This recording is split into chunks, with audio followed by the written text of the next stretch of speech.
One. We're here pregame with Mustangs pitcher and infielder Trevor Phelps. Trevor, welcome to the broadcast. Thanks for having me. We're going to talk a little bit about Sunday.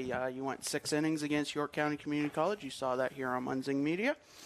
3 hits, 2 runs, 2 walks, 8 strikeouts. And then turn around yesterday, you played NHTI out in Concord, went 2 for 5 with a double and 3 runs scored. What goes into how you prepare physically and mentally pitching on Sunday compared to hitting yesterday as a designated hitter? Yeah, on Sunday, I know they're a pretty good hitting team, so I just went out and tried mentally getting myself to get ahead of batters, trying to get a lot of outs, a lot of ground balls. Then when it gets to hitting, I mean, it's just going into the 4-hole. I haven't hit in the 4-hole since like high school, so going into that, I just knew that I was going to get a lot of curveballs, not a lot of fastballs, so I was kind of sitting curveball. And my first hit was actually a curveball down and in. Yeah, but mentally though, I just gotta stay focused for all 9 innings of the game, no matter what. Yeah, and also being a team captain of the Mustangs, you're a sophomore from Phillips, Maine, up north. Talk about a little bit what goes into being a team captain for the Mustangs. It's awesome. In high school, I was kind of a team captain, I was kind of a leader, and I came in here and I got the chance to be one as well here. It's a great group of guys. It's not that hard to be a captain here. I mean, very educated, very smart. Yeah, not a lot of going into being a captain here. It's fun being that guy that everyone can come to about stuff. But other than that, I mean, great group of guys here. All right, and also being a sophomore, you'll be graduating in a few weeks as May is right around the corner. Your major we were talking about earlier was plumbing and heating technology. What's next?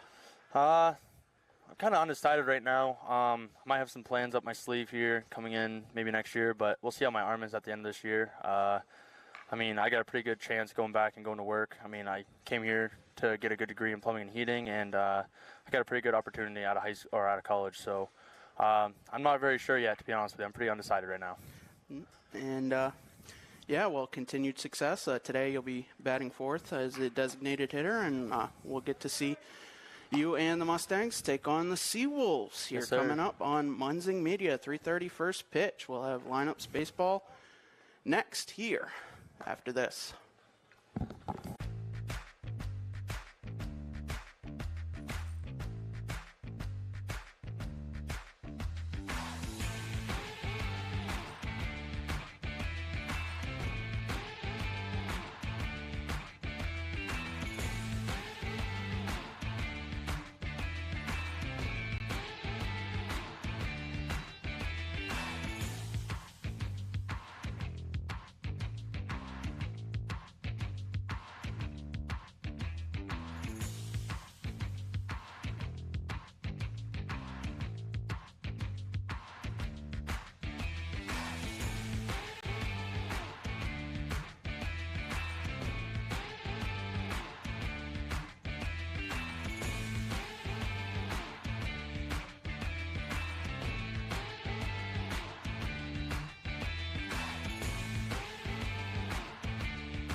We're going to bring you the best small college rivalry in the state of Maine tonight as the Southern Maine Community College Seawolves have made the hour-long trek up to the shores of Lake Auburn to take on your Mustangs. Hello, everybody. I'm Patrick Dexler along with Chris Wheeler, our producer tonight.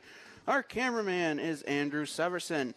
We're going to bring you two 7-inning games here as the Seawolves take on the Mustangs.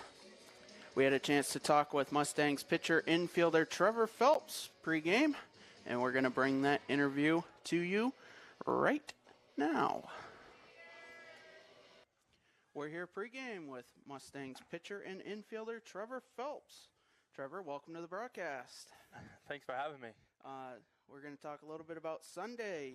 You went 6 innings against York County Community College. You saw that here on Munzing Media. 3 hits, 2 runs, 2 walks, 8 strikeouts. And then turnaround yesterday, you played NHTI out in Concord, went 2 for 5 with a double and 3 runs scored. What goes into how you prepare physically and mentally pitching on Sunday compared to hitting yesterday as a designated hitter? Yeah, on Sunday, I know they're a pretty good hitting team, so I just went out and tried mentally getting myself to get ahead of batters, trying to get a lot of outs, a lot of ground balls. Then when it gets to hitting, I mean, it's just going into the 4-hole. I haven't hit in the 4-hole since like high school, so going into that, I just knew that well, so I was kind of sitting curveball, and my first hit was actually a curveball down and in. Yeah, but mentally though, I just gotta stay focused for all 9 innings of the game, no matter what. Yeah, and also being a team captain of the Mustangs, you're a sophomore from Phillips, Maine, up north. Talk about a little bit what goes into being a team captain for the Mustangs. It's awesome. In high school, I was kind of a team captain, I was kind of a leader, and I came in here and I got the chance to be one as well here. It's a great group of guys. It's not that hard to be a captain here. I mean, very educated, very smart. Yeah, not a lot of going into being a captain here. It's fun being that guy that everyone can come to about stuff. But other than that, I mean, great group of guys here. All right, and also being a sophomore, you'll be graduating in a few weeks as May is right around the corner. Your major we were talking about earlier was plumbing and heating technology. What's next? I'm kind of undecided right now. Might have some plans up my sleeve here coming in maybe next year, but we'll see how my arm is at the end of this year. I mean, I got a pretty good chance going back and going to work. I mean, I came here to get a good degree in plumbing and heating, and I got a pretty good opportunity out of high school or out of college. So I'm not very sure yet, to be honest with you. I'm pretty undecided right now. And yeah, well, continued success. Today you'll be batting fourth as a designated hitter, and we'll get to see you and the Mustangs take on the Seawolves here. Yes, coming up on Munzing Media, 3:30 first pitch. We'll have lineups baseball next here after this. And we want to thank Trevor for doing that interview pregame. As you see the mound that will be used for the game today, and now getting a look at the Mustangs and the coaches and umpires meeting behind the plate. Calling the balls and strikes for game 1 will be Kevin Joyce. The crew chief, Dave Ferrier, will be on the base paths. They'll switch for game 2. The Seawolves will roll out a lineup in game 1 that looks like this. Quinn Dillon, the first baseman, leads off. Brady Olone will be the left fielder batting second. Peter Kiplinski is the shortstop. Ryan Thurber will clean up. He's the third baseman. Brady Wintle is the right fielder batting fifth. Liam Coolidge behind the plate batting sixth. Alex Bean is the designated hitter. He'll bat seventh.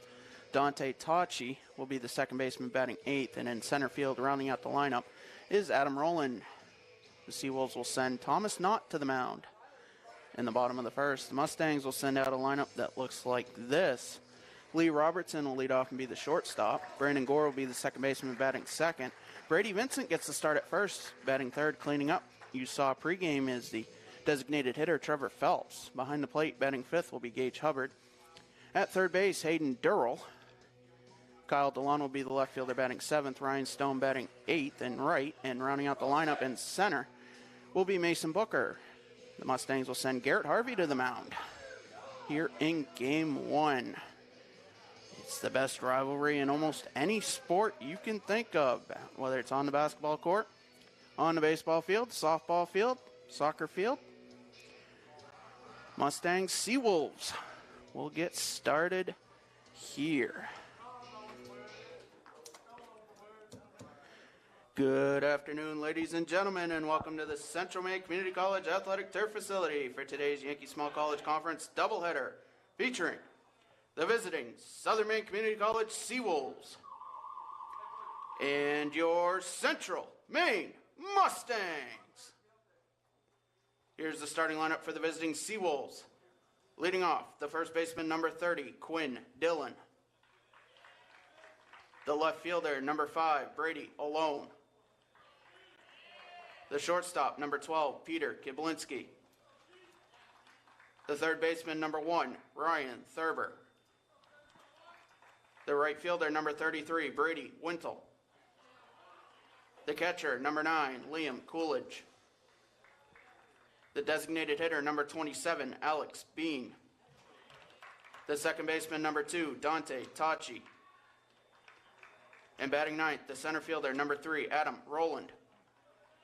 Pitching for the Seawolves, number 7, Thomas Knott. The head coach of the Seawolves is Nick Lops. The assistant coaches are Zach Ham, Kyle Coburn, and Kobe Carter.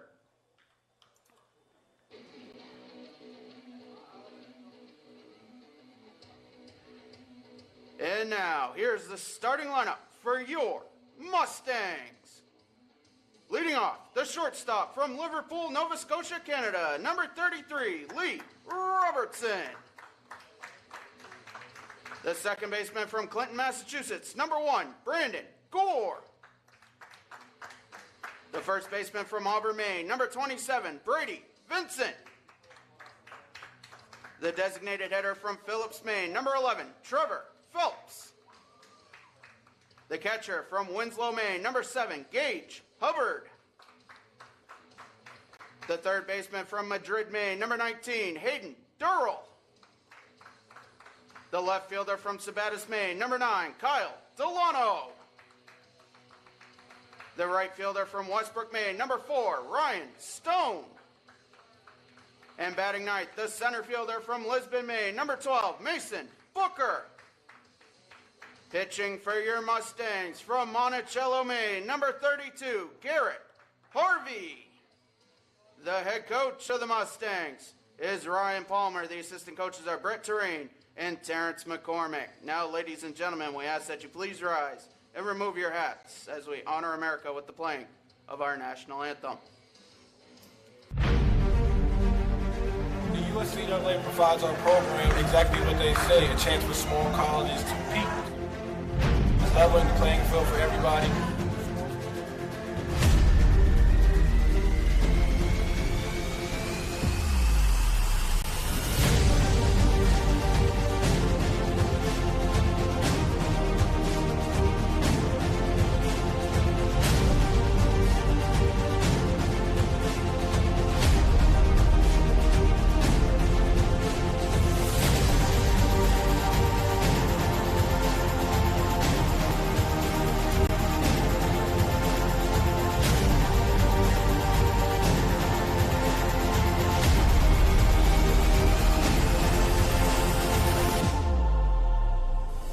It provides a great opportunity, just the fellowship amongst athletes, get a chance to play against some different teams that typically don't get a chance to play against from different regions, different parts of the country. Just kind of gives you an opportunity to kind of see where you're really at against everybody. Really good, like I said, just a great environment, well-ran tournament. It's a pleasure to be part of organizations like the USCAA.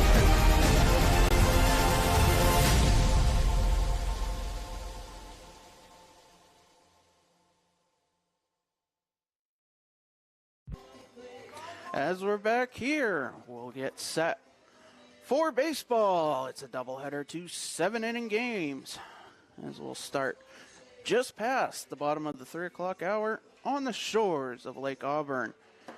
Game time temperature, 57 degrees under mostly sunny skies. Can't get much better for April up here in Maine. Chris Wheeler, our producer today, as Rob Munzing covering Mustangs softball on the other end. We wish him good luck and a good broadcast today. Hope you can tune in to watch baseball, softball, or both. whatever your preference may be. Garrett Harvey will take the ball here for the Mustangs. This will be his 7th appearance, 5th start. He's 0-1 with a 7.55 ERA. He'll look to bounce back from his start last Thursday.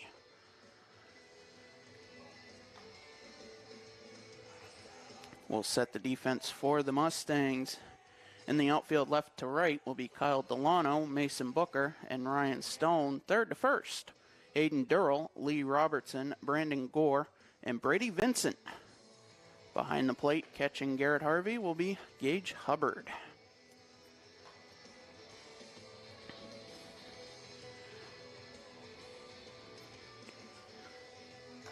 And Quinn Dillon will lead it off for the Seawolves. He'll be the first baseman. Just got to chime in here, Patrick. This field looks absolutely amazing with the outfield fences now. Leading off for the Seawolves, the first baseman, Quinn Dillon. As Dillon will lead it off for the Seawolves, and he'll be dangerous at the plate all night. He comes in with a .461 average. No homers, 20 RBIs. That's second for the Seawolves as Garrett Harvey throws the first pitch. And it is grounded. A slow roller. Durrell and Robertson collide. Robertson came up with the ball. And we'll wait for the official scoring on that one, as that would seem to be a routine ground ball. And no communication as Robertson gathering himself. The left fielder, Brady Alone. Not something you normally see on the first pitch of the game, as Alone is squared up showing bunt already. Harvey set at the belt, pitch upstairs.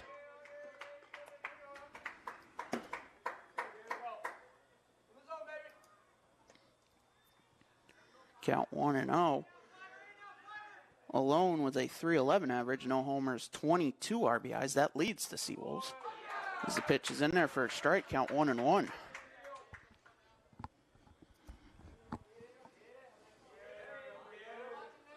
Alone from the left side. First year from Fort Myers, Florida. Harvey deals, pitch, line to left center, and that's going to be a one-hop to Delano. Stopping at second is Dillon, and the Seawolves have the leadoff runners aboard to start the game. The shortstop, Peter Kiblinski. As Kiblinski steps in, his brother played the past 2 seasons for the Seawolves.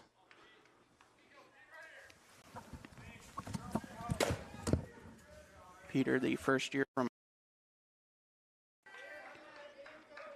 steps in from the right side, 2-1, nobody out. Harvey set, takes a long look at second, and the pitch. Off speed, misses, count 1-0.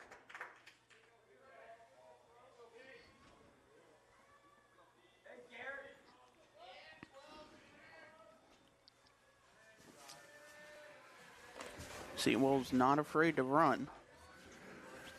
The 1-0 popped up, short right. Gore coming over will make the catch, and the runners will head back. So the Seawolves have first and second now with 1 out. The third baseman, Ryan Thurber. As Thurber will step in. Ryan with a .286 average, no homers, 9 RBIs.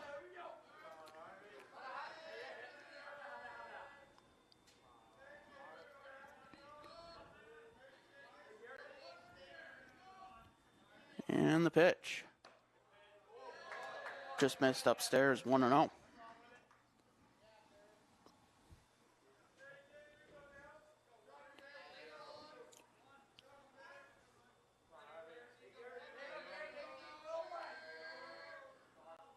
Harvey set, looking at second.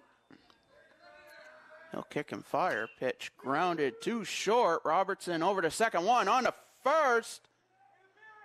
Interference will be called as Alone slid in, and that'll be a double play. As the Mustangs will come to bat here in the bottom of the first. No runs, 1 hit two left on here on Munzing Media. I'm Greg Glynn, athlete brand advisor and CEO of Pliable. Pliable helps high school, college, and professional athletes build their athlete brand.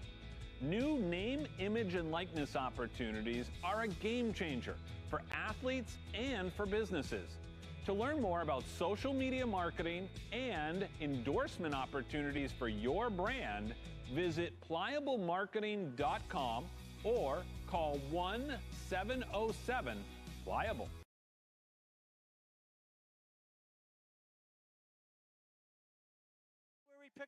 The Hutchinson Family Sports Foundation is proud to support Munzing Media's production of live streaming high school sports. We recognize the hard work and dedication of Maine's high school student athletes, and we applaud Munzing Media's pioneering live streaming efforts. The Hutchinson Family Sports Foundation. Since 1892. And it changes the game, 35-26. This has been a wacko affair. Thomas Knott takes the ball here in the bottom of the first. He'll face Lee Robertson, Brandon Gore, and Brady Vincent due up in the bottom of the inning. Thomas making his 10th appearance, 9th start. He's 3-3 with a 5.05 ERA in 41 innings pitched. 52 hits, 28 runs, 23 of those earned, 13 walks, 26 strikeouts.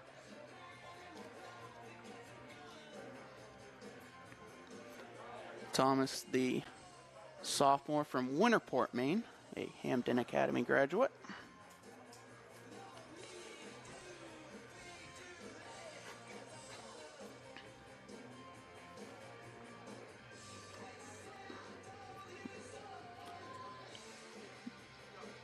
Seawolves played the York County Community College Hawks on Monday, 2 7-inning games. Seawolves swept the Hawks a day after the Hawks took on the Mustangs here in Auburn. You saw that this past Sunday night on Munzing Media.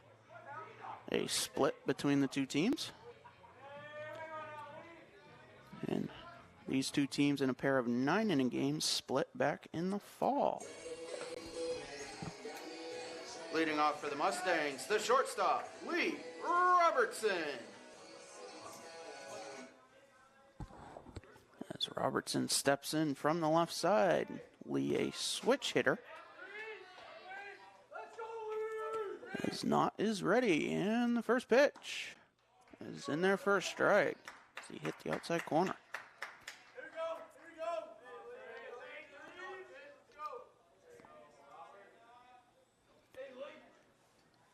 And the 0-1 popped up.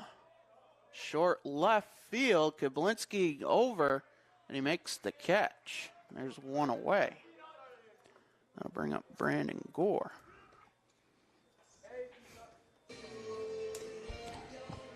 The second baseman, Brandon Gore.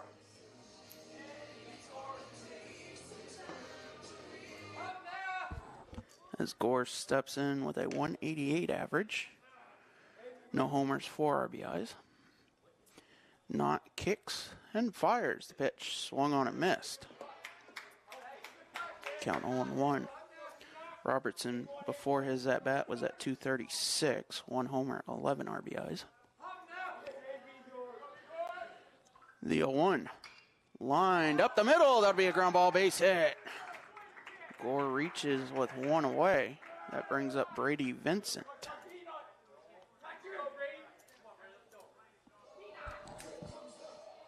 The first baseman, Brady Vincent.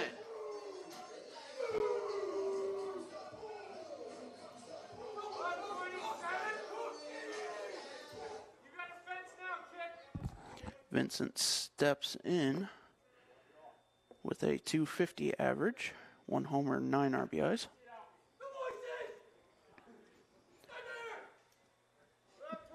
Brady, the first year from just down the road in Auburn at Edward Little High School. Gore at first, the pitch. Outside corner, 0-1.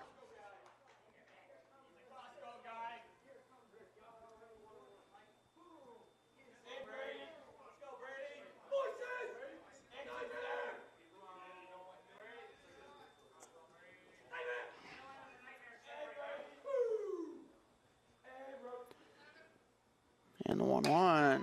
Grounded to second. One hop. Tachi misplays it. He'll get the out at first.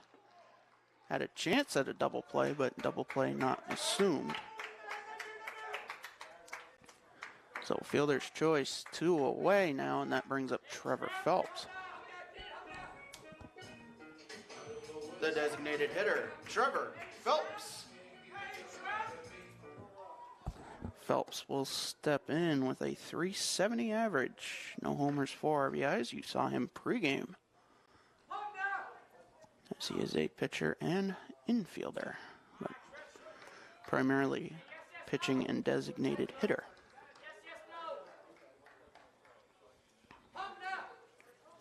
Had a terrific start Sunday night against the York County Hawks, going 6 innings and was 2 for 5 yesterday with a double and 3 runs scored in the Mustangs' 12-1 win over the NHCI Lynx. As he looks at a pitch outside, 1-1. 2 outs, Brandon Gore at second in scoring position. Chance for the Mustangs to get on the board early. The 1-1. Upstairs, 2-1.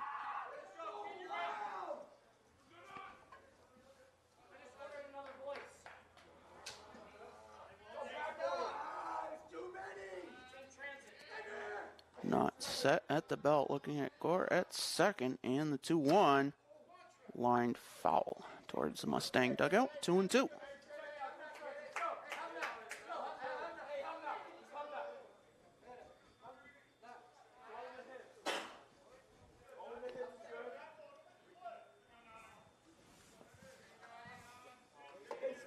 And the 2-2 just missed outside, 3-2. Payoff pitch will be coming here. Gore taking a lead off second. The 3-2, swing and a miss. Phelps down on strikes, and that will do it. No runs, 1 hit, 1 left. We head to the second. Scoreless. The USCAA provides our program exactly what they say, a chance for leveling the playing field for everybody.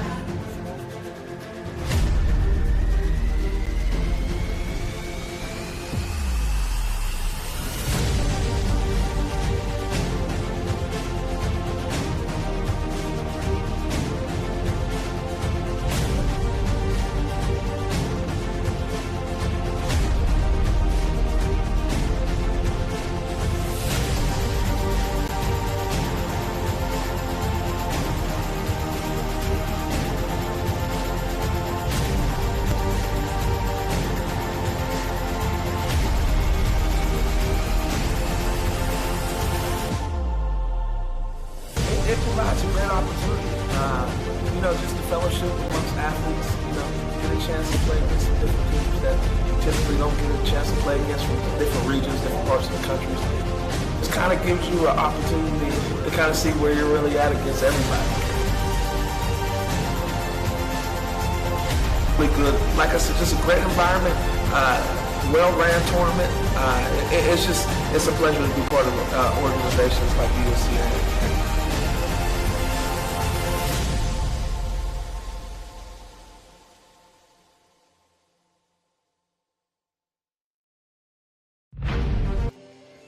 Garrett Harvey had an 8-pitch first inning despite the 2 hits for the Seawolves, stranding those runners, and he'll start the second inning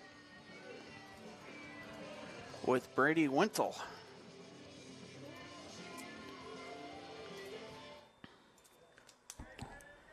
Leading off for the Seawolves, the right fielder, Brady Wintle. He'll be followed up by Liam Coolidge and Alex Bean, 5, 6, and 7, as we start the top of the second. And the first pitch, grounded to first. Vincent will flip to Harvey, covering the base. And there's 1 away. 1 pitch, 1 out. Can't get much better than that. The catcher, Liam Coolidge. Coolidge steps in, base is empty. taking a look at that replay right here, Patrick, you can see Garrett go headed for that first base bag. As pitch 2, Coolidge is low. Liam with a .297 average, 1 homer, 15 RBIs. The 1-0 fouled off. Count 1-1.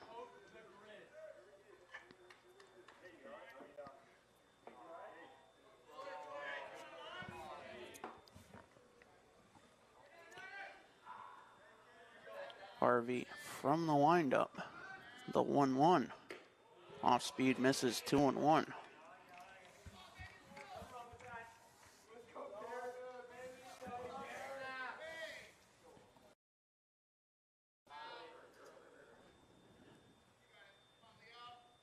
And the pitch. Upstairs, 3-1. Coolidge looking to get on base. The junior from Westbrook, Maine. The 3-1. Swing and a miss. That fills the count at 3-2. Home of the Blue Blazes, right? Westbrook? Blue Blazes? That's a good question. That's one mascot I do not know in the state of Maine. It is. The Blue Blazes. My dad went to Westbrook. The payoff. Off speed. Just inside. And Coolidge works a 1-out walk. The designated hitter, Alex Bean.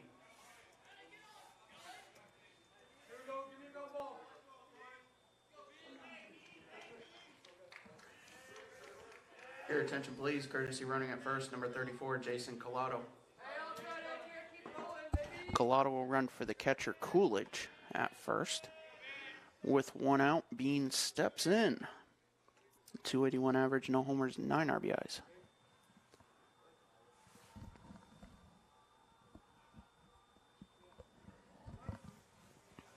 Top of the second, no score.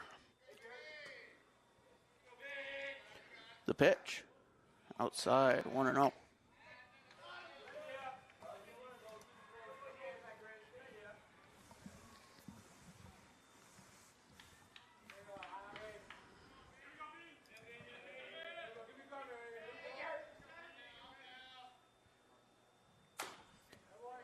One-0 is fouled off. Evens the count at 1-1. Softball and baseball going on here on campus this afternoon, and with the brand new fences installed, including the yellow piping on top to signify whether or not it's a home run. Makes for, as Chris said, a beautiful campus. This pitch misses, 2-1, throw down at first, it's not in time. Quick update on the softball game. It's 2-0 SM in the bottom of the first. Seawolves striking early on the softball diamond. Throw over to first. Not in time. Collado has 2 stolen bases. Has not been caught stealing this year. All stats are combined between fall and spring. The 2-1 is fouled off. 2-2.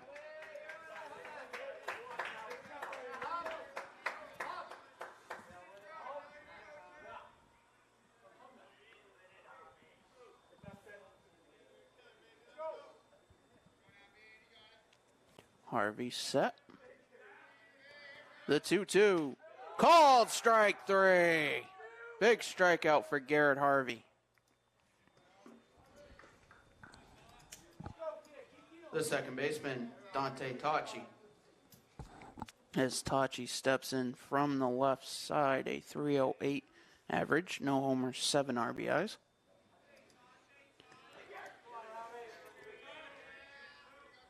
Two out, 1 on. That's the pitch. Misses, 1-0.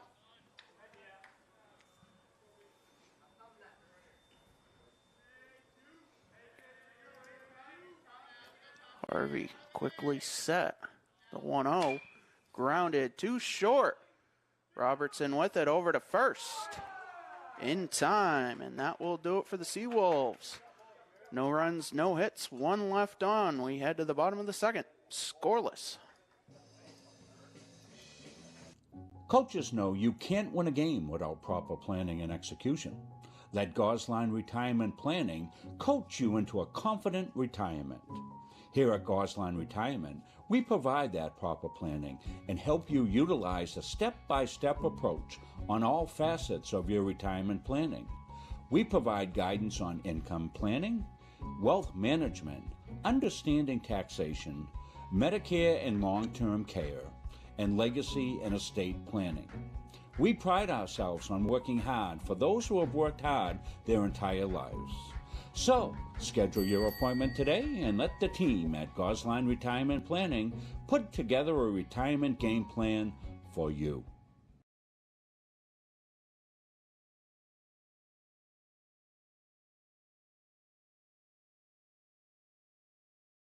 Same thing as always. Push the front of the net. All those little things to make you what you are. 0, 3, 1, 2, 3, 0. Okay, let's go. 1, 2, 3. Sit right here.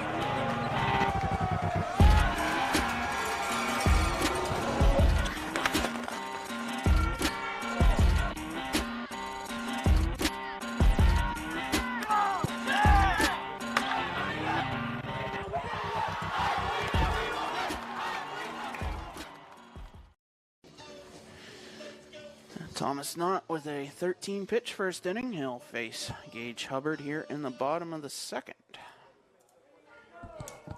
Leading off for the Mustangs, the catcher, Gage Hubbard. Gage will be followed up by Hayden Durrell and Kyle Delano. Due up in the bottom of the second. And the pitch from Knott is low, 1-0. First of 2 tonight. Always a great rivalry between these two teams. The 1-0, line to right, caught by Quinn Dillon. Cue the highlight reel as he jumped up and snow-coned it for the out.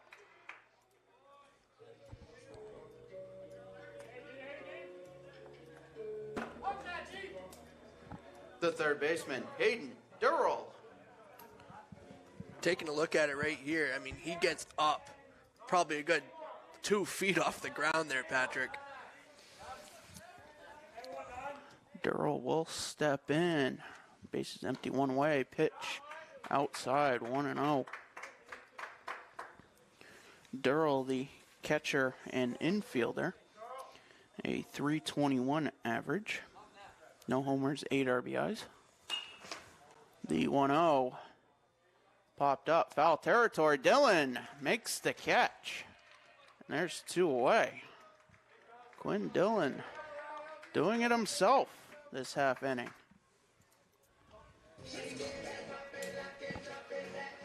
The right fielder, Kyle Delano.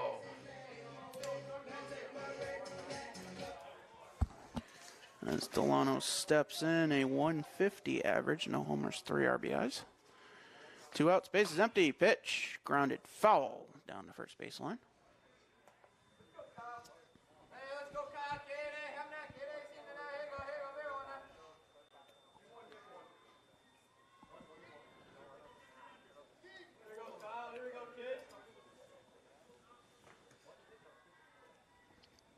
And the 0-1 is low. 1-1. He's definitely not throwing his off speed as much as he was during the first inning here. The 1-1. That pitch driven to left. Alone, tracking back. He'll make the catch. And that will do it. No runs, no hits, nobody left. We head to the third. Scoreless. When I walked through these doors, I was just blown away. This is insane. It just caught my attention immediately. This is the first place that I've seen like this decked out. It's pretty sweet. This is the grand opening for our esports arena. We're talking 1,600 square feet of pure technology. Like, I'm shaking being here. It's so cool. There's nothing like it in Maine. We're ahead of the curve here. It's definitely a big market, something you can make a living on. I've always had an interest in esports. So we're treating it like an extension of our athletic program. And then in addition to that, we're starting an esports management degree program. It's just a different community for me to be a part of. It really just helps me just be myself. It's just really fun. This will bring students together. That's what's happening, and that's what esports is.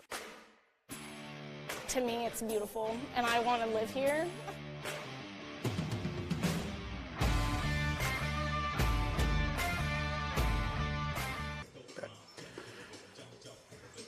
Garrett Harvey up to 23 pitches through 2 innings, just 2 hits, 1 walk, 1 strikeout. He'll look to keep the momentum going. He'll face Adam Rowland, in the 9 spot, followed by Quinn Dillon and Brady Alone. Quinn Dillon with 2 great plays in the bottom of the 2nd, getting 2 of the 3 putouts. A snow cone leaping catch, and a nice play in foul territory, keeping the Mustangs off the base paths, which is a key if you want to win any ball game. Take a look at that snow cone again, Patrick. I mean, you take a look at this. My reaction time was a little off, but I mean, he gets way up there to make that catch. Absolute athletic ability. Dillon, the first year from Gorham, Maine. Leading off for the Seawolves, the center fielder, Adam Rowland.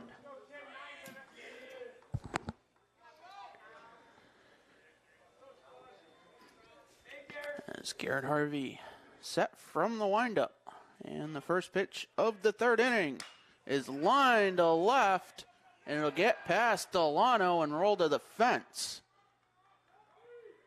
And Rowland will stop at second with a leadoff double. 1 pitch, 1 double. That'll bring up Quinn Dillon.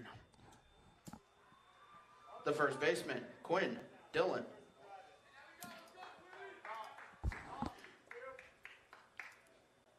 Dillon singled his first time up. Off the first pitch of the game, that was a ground ball and a little bit of miscommunication by the left side of the Mustang infield. 1 on in scoring position here, nobody out. Seawolves can capitalize here. Harvey throws an off speed up above Hubbard, and Rowland will head to 3rd on the wild pitch. The curveball did not drop for Harvey.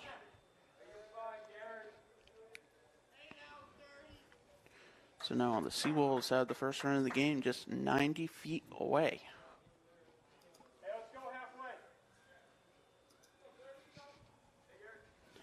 And the 1-0. Pitch upstairs. 2-0.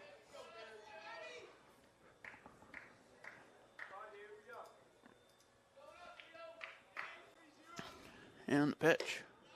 Upstairs, 3-0.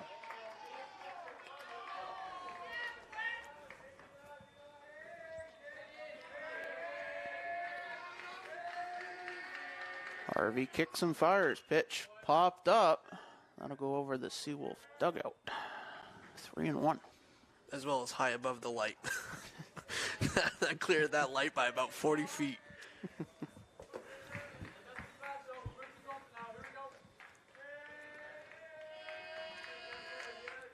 And the 3-1. Grounded too short. Robertson with it. Looks at Rowland at 3rd, and they'll get the out at 1st, and Rowland stays at 3rd. Even on the throw. There's 1 away. The left fielder, Brady Alone. As Alone steps in, he's 1 for 1. Had a base hit after Quinn Dillon in the first inning. Runner at 3rd, 1 out. The pitch. Fouled back.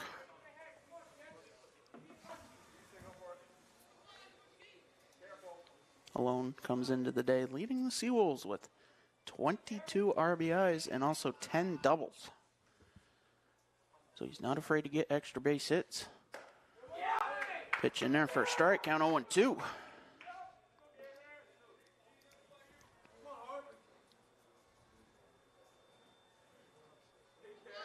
Harvey working quickly, the 0-2 inside.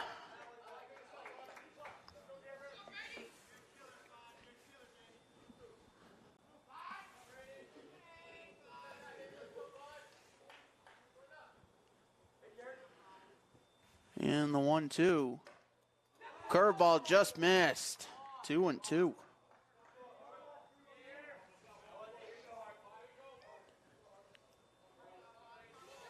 Garrett working quickly.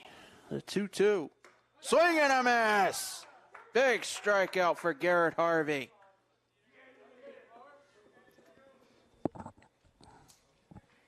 The shortstop, Peter Kiblinski. 2 out. Still the runner at third.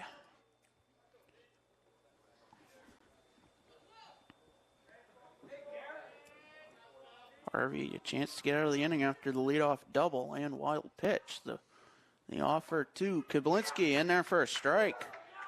The off speed hits the zone.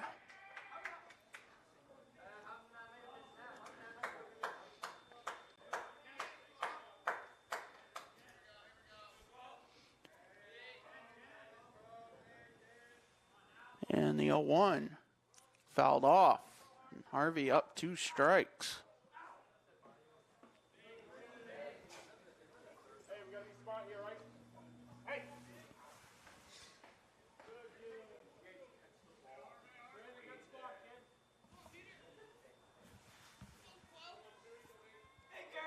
Harvey working in the windup with the runner on third. The 0-2 grounded up the middle. Robertson will able to gather it. Throw to first in time. That will do it. Seawolves get a double, but strand the runner at third. We head to the bottom of the third. We're scoreless.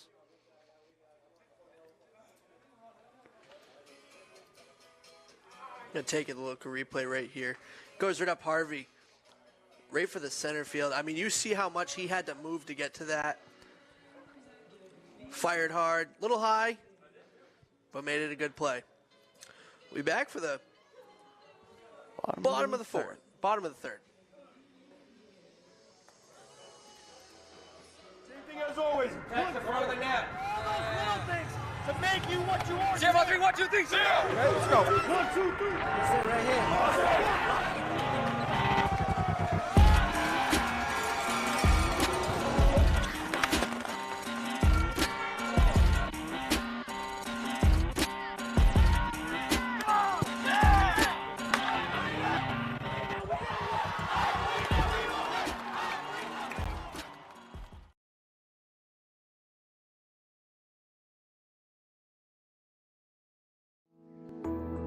Forensics has grown so much and it's very beneficial to the criminal justice system. I was always one of those kids that watched Forensic Files. That was something I loved. Just a science person all around, I always have been. The instructors are some of the top forensic experts in Maine. They really know what they're talking about. They've been there, done that. CMCC is very lucky to have people like this. I'm an intro to criminal justice. Ryan Stone will lead it off for the Mustangs here in the bottom of the third. Leading off for the Mustangs, the right fielder, Ryan Stone. He'll be followed up by Mason Booker and Lee Robertson as they face Thomas Knott at 20 pitches after 2 innings. And first pitch hits the bottom of the zone, count 0-1. Stone with 3 RBIs yesterday against the NHTI Lynx in a 12-1 victory. Scheduled 9-inning game, went 8 innings. The 0-1 inside evens the count. Ryan on the season, a 194 average, no homers, 7 RBIs.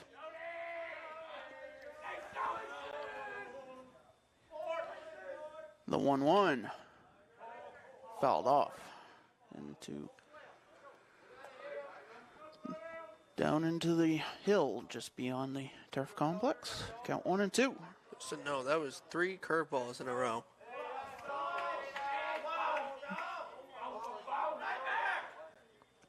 And not from the windup. The 1-2 fouled back. We'll do it again.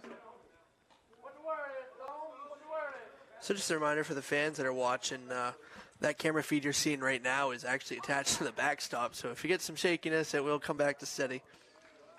Little shake, rattle, and roll. The 1-2 skips in, 2-2.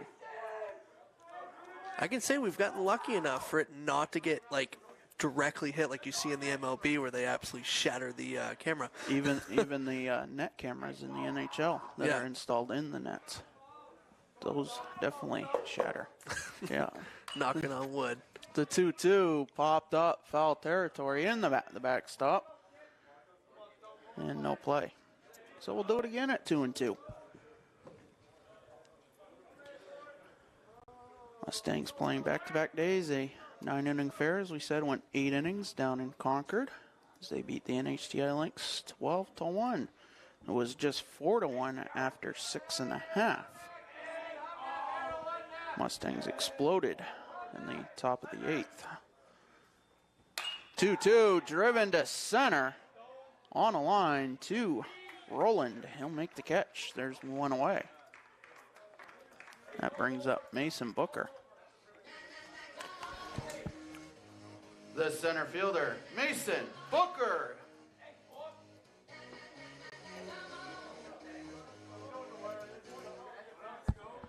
As Mason steps in, a .263 average, 1 homer, 10 RBIs. He's been the everyday Mustangs center fielder. First pitch swung and missed. Count 0-1 with the departure after the fall season of Teddy McFarland. Booker was the right fielder in the fall. The 0-1. Outside corner, 0-2. Bottom of the third, no score. Both teams have had at least one runner in scoring position. The 0-2. Curveball inside, 1-2.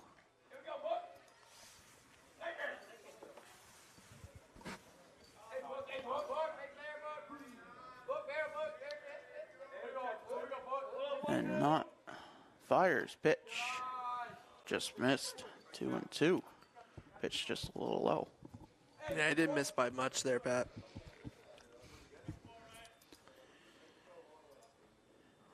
And the 2-2. Grounded down the line to third. Thurber with it over to first. And there's 2 away. That brings the top of the lineup and Lee Robertson. The shortstop, Lee Robertson. As Robertson steps in. 0 for 1. 2 outs, nobody on. The pitch grounded to third. It bounces off Thurber. He gathers it, but there will not be a play. Robertson reaches with 2 outs. We'll wait on the official scoring. My guess is that it will be an E5. The second baseman, Brandon Gore.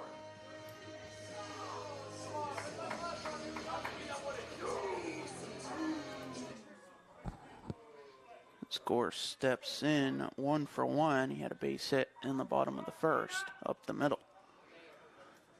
Robertson up first, 2 outs. No score. The pitch fouled off.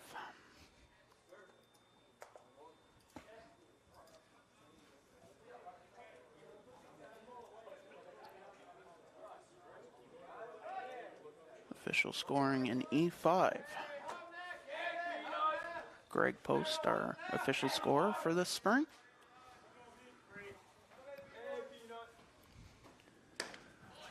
The 0-1 swung on a miss. An 0-2.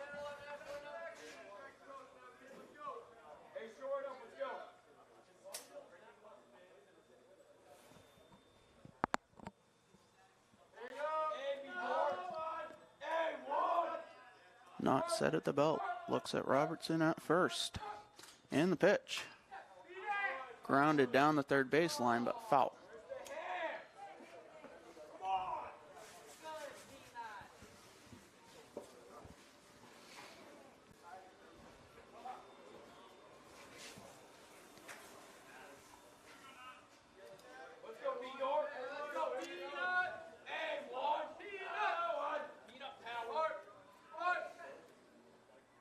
pitch. Line to the left side of the infield. That'll be a base hit. Alone will corral it in. Mustangs have 2 aboard with 2 outs. And that brings up Brady Vincent.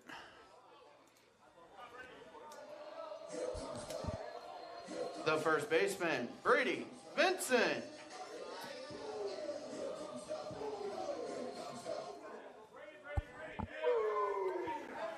Vincent 0 for 1.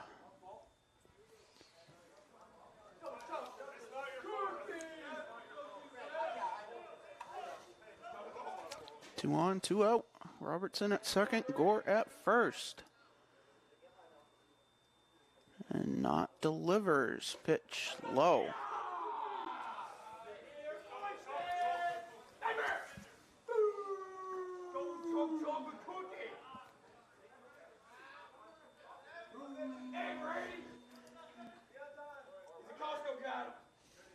And the 1-0. Lined up the middle. That'll be a base hit. Robertson rounds third. The ball gets away from Roland. Gore will stop at third. It is a double for Brady Vincent and an RBI, and the Mustangs go up 1-0.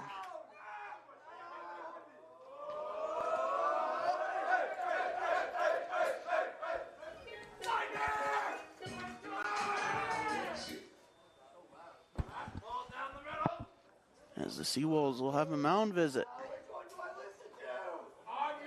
The official scoring on that will be a single and an error, an E8, as the ball got away from the center fielder Roland. The runner is able to move up 90 feet.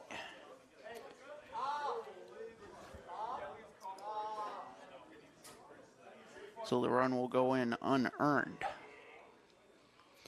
So 2 outs. 2 in scoring position. Mustangs can add on to the 1-0 lead.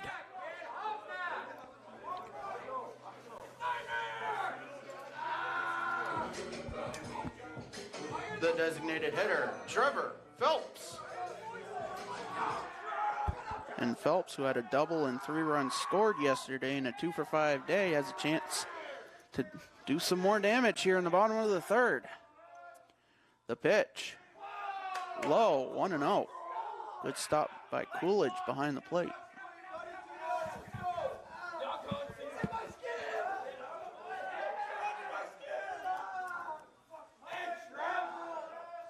The 1-0. Grounded to second. Tachi with it. Over to first. And that will do it. Mustangs get 1, but Strand 2 as we head to the 4th. Mustangs up 1-0 here on Munsing Media. Forensics has grown so much, and it's very beneficial to the criminal justice system. I was always one of those kids that watched forensic files. That was something I loved. Just a science person all around. I always have been. The instructors are some of the top forensic experts in Maine. They really know what they're talking about. They've been there, done that. CMCC is very lucky to have people like this. I'm in Intro to Criminal Justice and Criminal Law and Report Writing. It's a lot of the baseline of things I have to be knowledgeable about. I want to do crime scene photography. The forensic science program is preparing me to start thinking, like, what's important here? What do I need to look for, like, right off the bat? You never know what you're gonna find.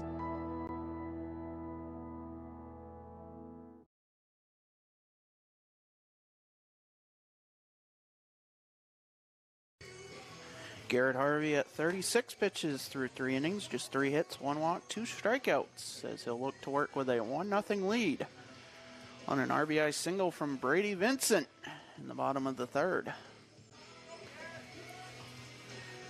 Mustangs Seawolves in the first of 2 tonight.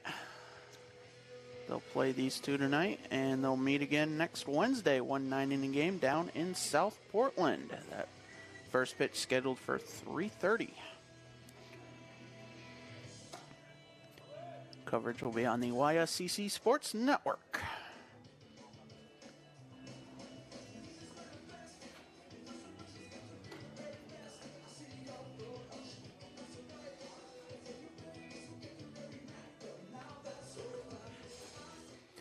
Ryan Thurber will lead it off for the Seawolves.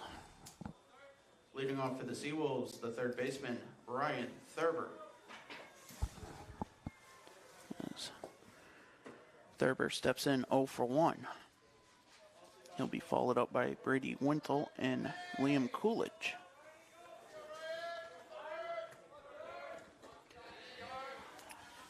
And the first pitch of the fourth inning is upstairs, 1-0.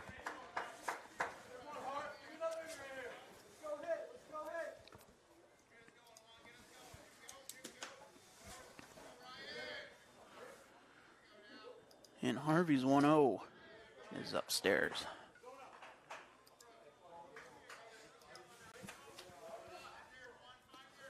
And the sophomore from Monticello fires the 2-0.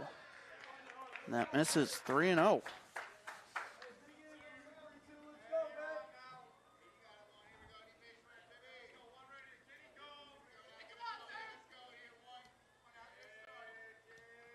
And the 3-0 is in there for a strike, 3-1.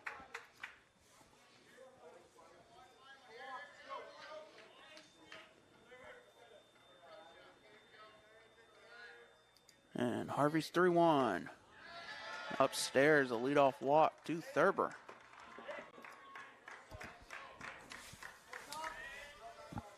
The right fielder, Brady Wintle. Wintle steps in, the first year from Gorham, Maine.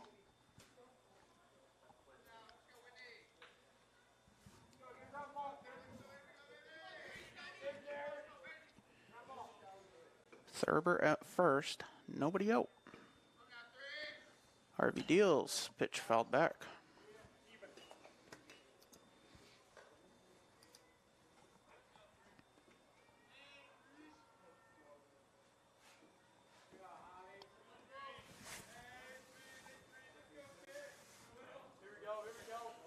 Harvey set at the belt. Throw to first, not in time.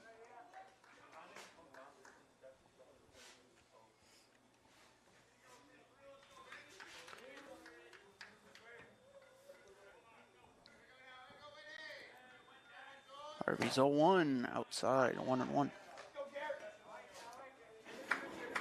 Scoring update over at the softball game. It's still 2-0, top of the fourth. They've caught back up with us.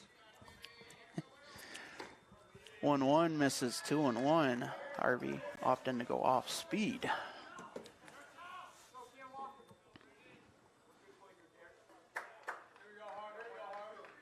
Takes a look at first. Now he's set at the belt. And the 2-1. Swing and a miss. Evens the count at 2-2.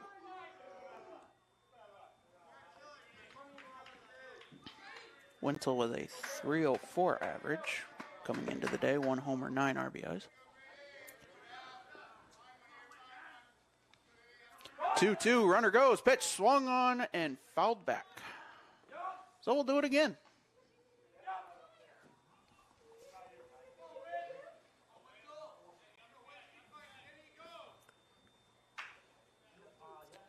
Something the Mustangs will pay attention to is Thurber took off on the pitch.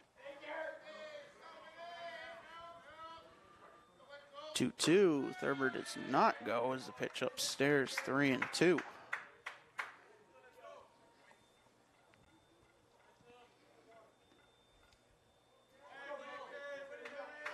Harvey set. The payoff. That hit him.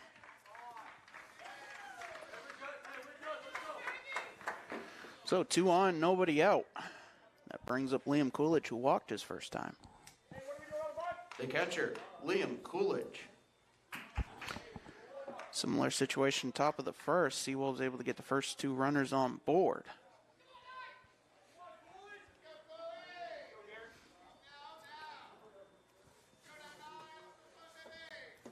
And the pitch. Outside, 1-0.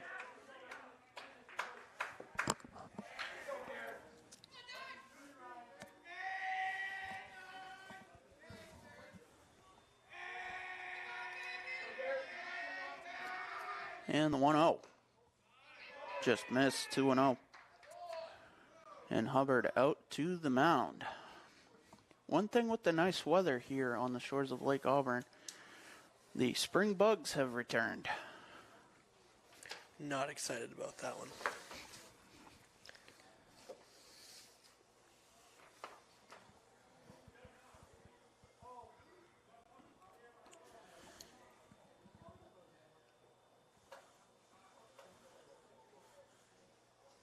And after the mound visit, Coolidge steps back in, up 2-0 in the count. Harvey set, looks at second, and the pitch. Fouled back, 2-1. I definitely jinxed ourselves because that just knocked our camera off center, so we will have to just go with the field cam here. The 2-1's in there for a strike. That evens the count at 2-2.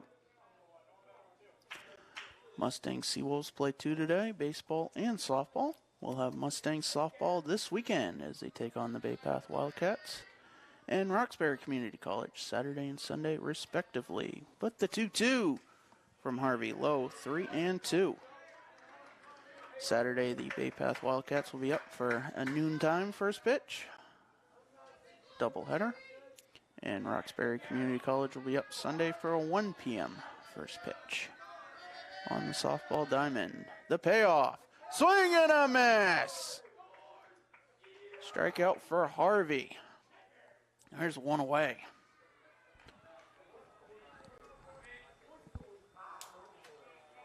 The designated hitter, Alex Bean.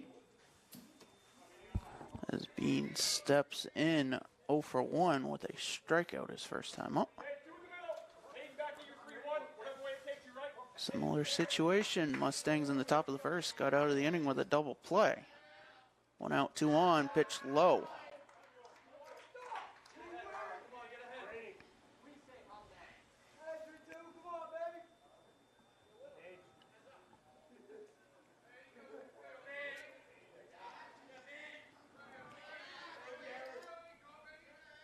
One 0, swing and a miss. Evens the count at 1-1.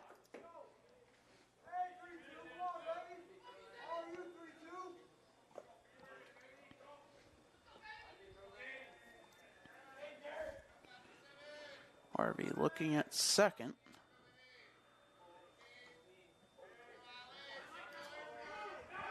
Thurbert dancing around, throw to second, will not be in time.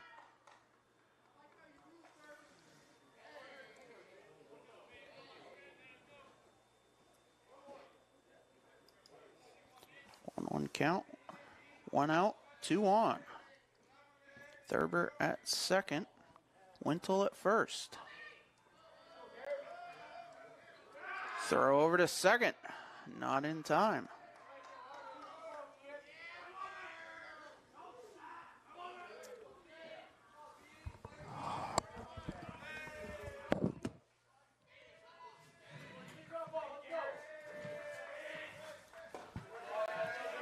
Pitch low, 2-1.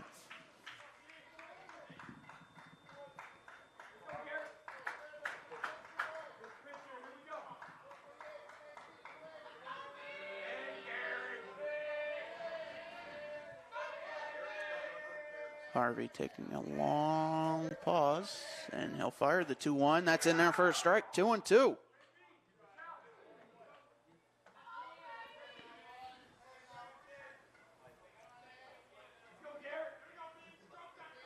Two count to Bean, 2 on, 1 out. Harvey set. And the pitch. Inside, 3-2.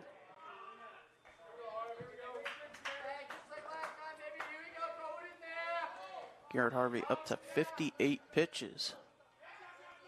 Through 3 in the third. And pitch 59, the payoff. Fouled back. We'll do it again.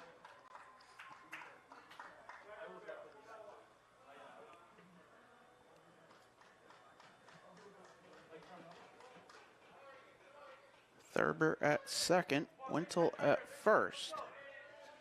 3-2 count to Bean. And the pitch. Off speed hangs, and that loads the bases. For Dante Tachi.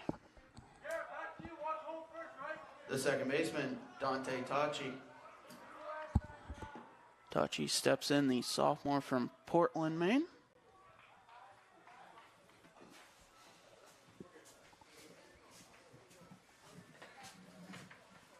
Bases loaded, one away. Harvey from the windup. Pitch misses, 1-0. See, Wolves can capitalize here.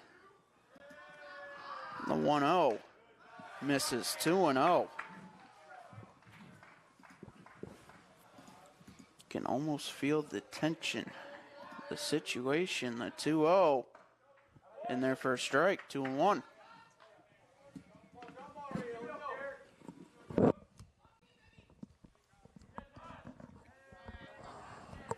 And Harvey delivers, pitch fouled back. That evens the count.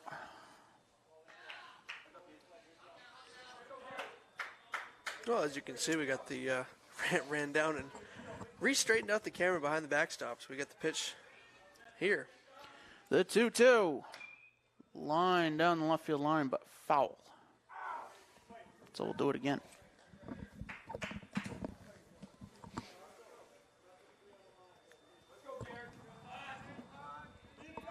Two balls, two strikes, one out.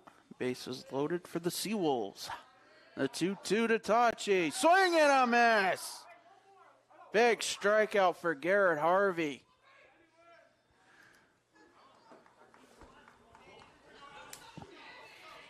The center fielder, Adam Rowland. Two outs, still bases loaded. Rowland steps in. He's 1 for 1. Single to left his first time up. And the pitch. Grounded to third. Durrell with it. Over to first. And the Mustangs get in and out of trouble.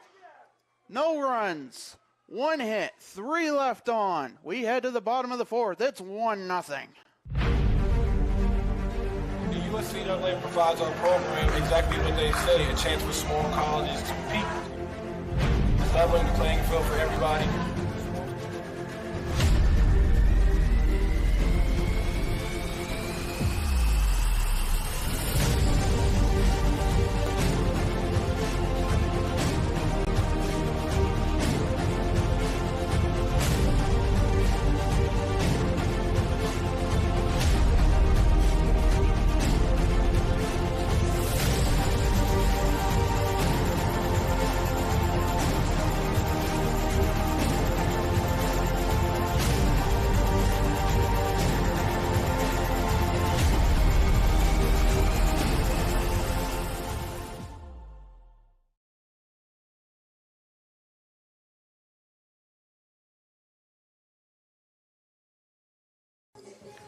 As we're back here for the bottom of the fourth. Thomas Knott at 41 pitches through 3 innings. Mustangs will getting in and out of trouble. In the top of the fourth, they'll send Gage Hubbard, Hayden Durrell, and Kyle Delano to the plate here in the bottom of the inning as they'll look to add on to that 1-0 lead. We're saying in between innings, Mustangs are walking the tightrope here in the circus. Are there horses, Mustangs in the circus? That's a good question.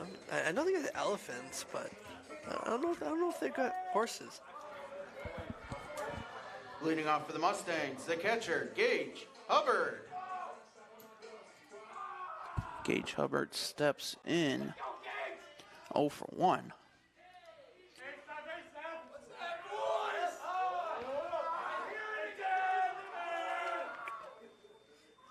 And Knott delivers. Pitch low, 1-0. First of 2 tonight, or this afternoon. As sunset will not be till almost 7:30, well into game 2. Pitch swung on a miss, evens the count at 1-1.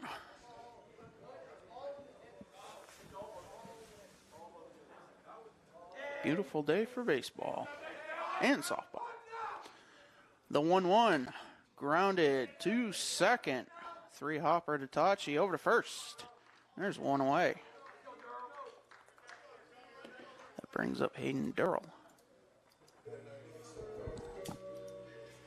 The third baseman, Hayden Durrell.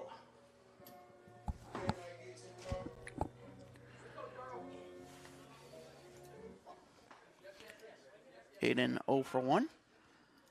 Base is empty, one away. The pitch. Fouled off. Count 0-1. Swing and a miss. Got away from the catcher Coolidge.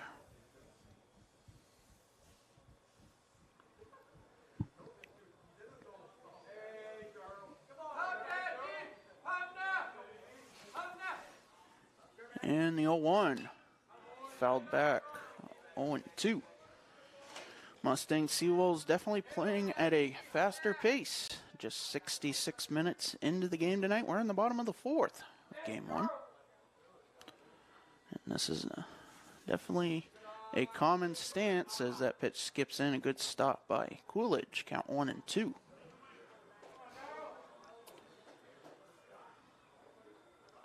One game in recent memory, Mustang Seawolves was a 9-inning affair in South Portland that took under 2 hours. 1-2 outside, 2-2. With Major League Baseball implementing their pace of play rules, we didn't need them that day.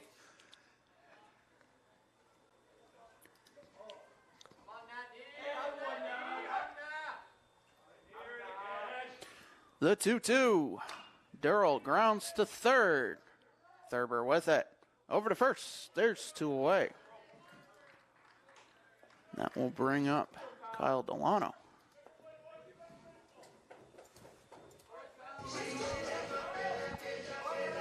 The left fielder, Kyle Delano.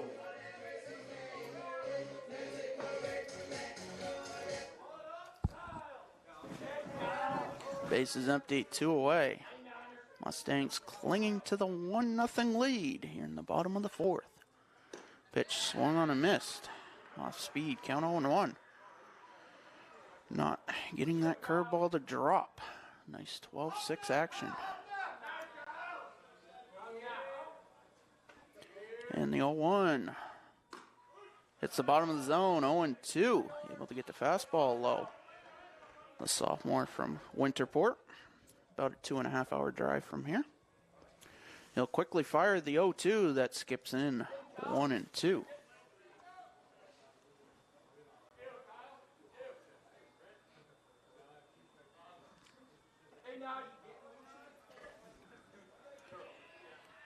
And from the windup, the 1-2 skips in 2-2. Delano looking to be the first base runner in the half inning. The 2-2 upstairs, 3-2.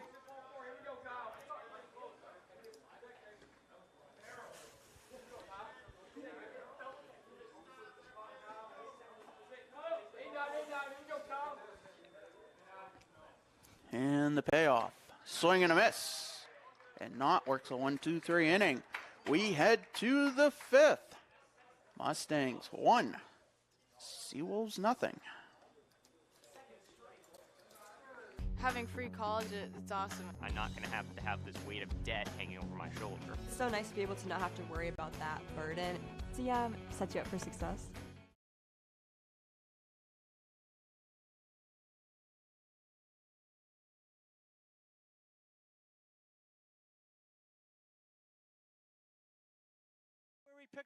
The Hutchinson Family Sports Foundation is proud to support Munsing Media's production of live streaming high school sports.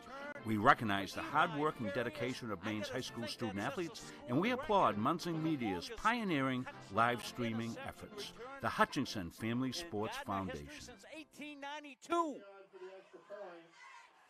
And it changes the game, 35-26. This has been a wacko affair. We're back here for the fifth inning. Garrett Harvey worked in and out of trouble in the top of the fourth, had the bases loaded with just one out. Was able to get a strikeout and a ground out to end the half inning. Mustangs went up and down 3. 3 up, 3 down in the bottom of the inning.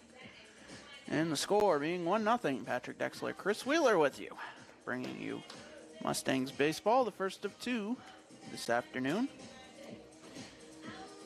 May or may not finish before sunset, but no worry, we have lights on the beautiful campus here. And we also have the fencing in. Now, speaking of that, Patrick, do we know what the distances are on the corners in center field? We'll talk about that here in the half inning as Quinn Dillon leads it off for the Seawolves. Leading off for the Seawolves, the first baseman, Quinn Dillon.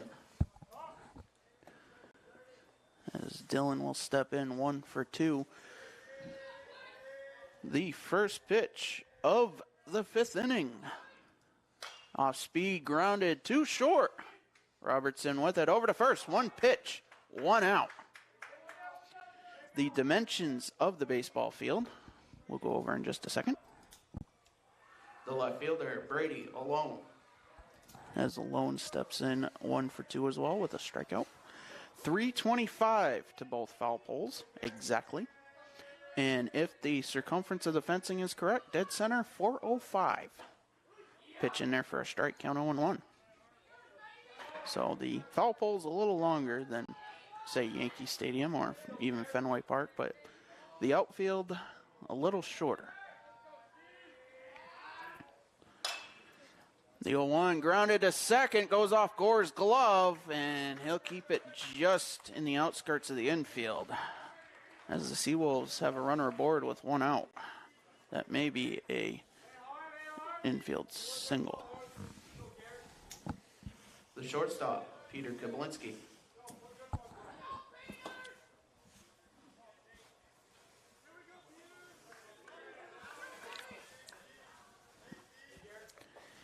Kablinski 0 for 2. Alone, the runner at first. Pitch in there for a strike.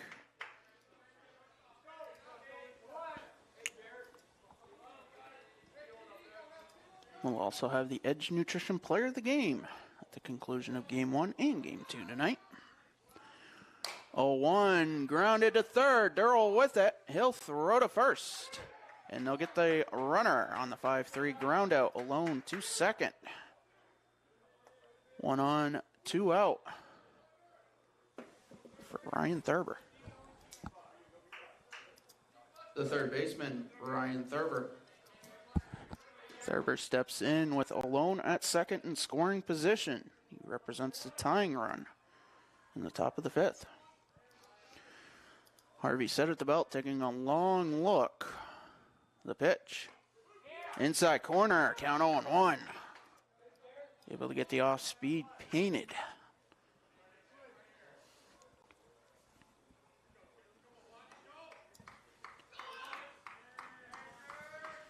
And Harvey's 0-1 is upstairs, 1-1.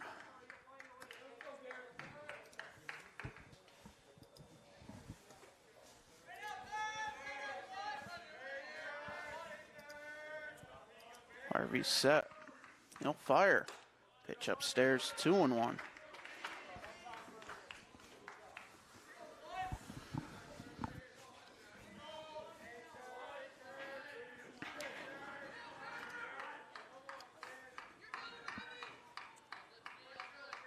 And the 2-1 to Thurber is outside, 3-1. Definitely, you would think a green light situation for Thurber, especially with the runner at second.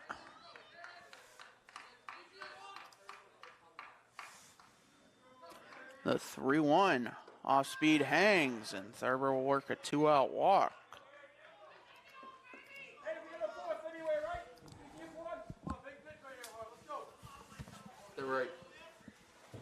The right fielder, Brady Wintle. As Wintle will step in 0 for 1 with a walk.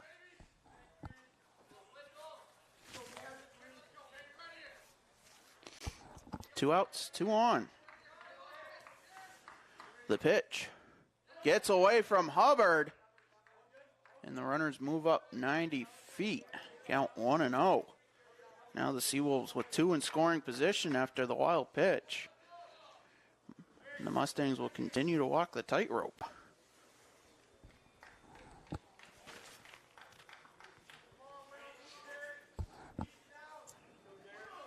Harvey now working from the windup. The 1-0. Outside 2-0. And Hubbard out to the mound.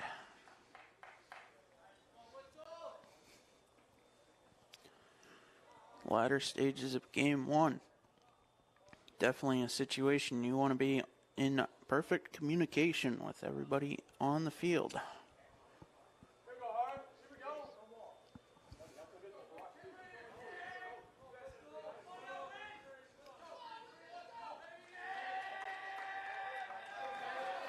Alone at third, Thurber at second. The 2-0 misses outside 3-0. First base is open.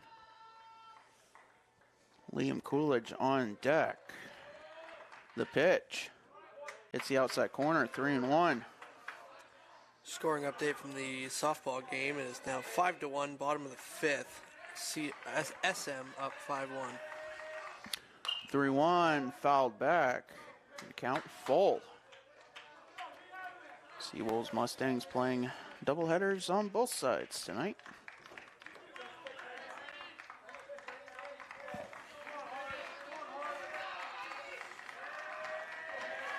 And the payoff. Fouled back. We'll do it again.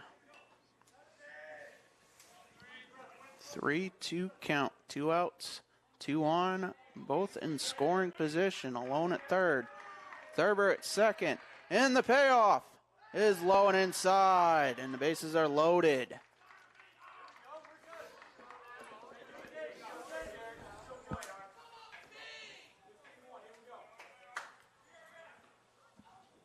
The catcher, Liam Coolidge. As Coolidge steps in, bases loaded, 2 out. The tying run just 90 feet away.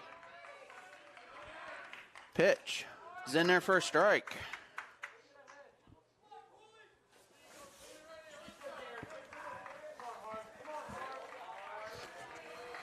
And Harvey's 0-1. Popped up. Foul territory. Hubbard makes the catch. The Mustangs in and out of trouble again. We head to the bottom of the fifth. They walk in with a 1-0 lead.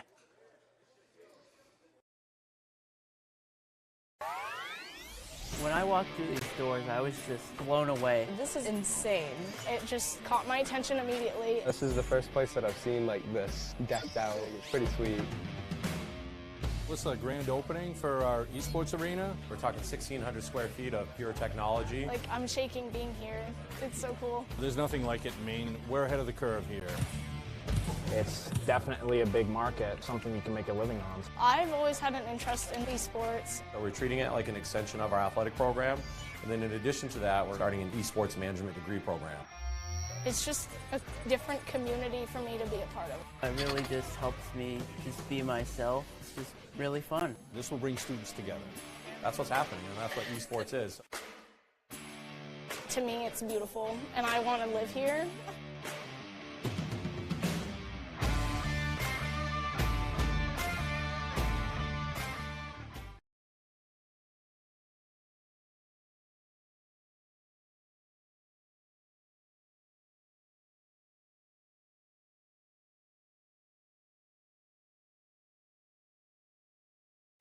We're back here for the bottom of the fifth. Thomas Knott will work against the Mustangs. Our official scoring a little bit delayed. We apologize for that. But Patrick Dexler, Chris Wheeler bringing you Mustangs baseball. Mustangs multiple innings had to dance in and out of trouble, or as we've said, walk the tightrope. But Ryan Stone will lead it off here in the bottom of the fifth. Leading off for the Mustangs, the right fielder, Ryan Stone.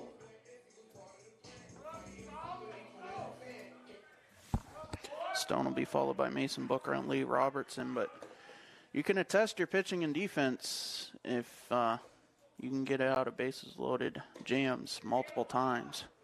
Because that first pitch is low multiple times in a game. Yeah, I was telling you during the break, just need a couple of good pokes here, and CM will strike back. Pitching there for a strike. And Ryan Stone, definitely a hitter you want up lately. He had 3 RBIs yesterday. As time called, they'll get a new baseball in.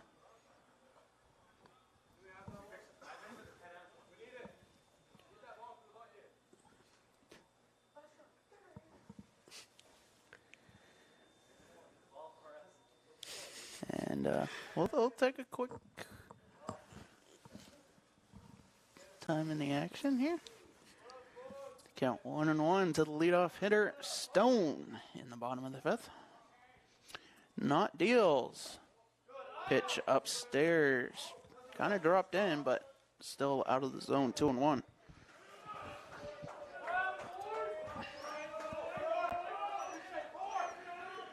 And Stone pokes the 2-1 up the middle, but Tachi there.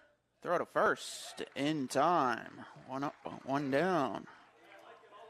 That brings up Mason Booker.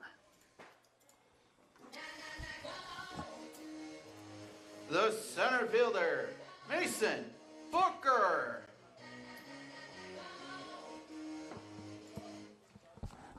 Booker will step in. Base is empty, 1 away. Not from the windup. Pitch in there for a strike, fastball.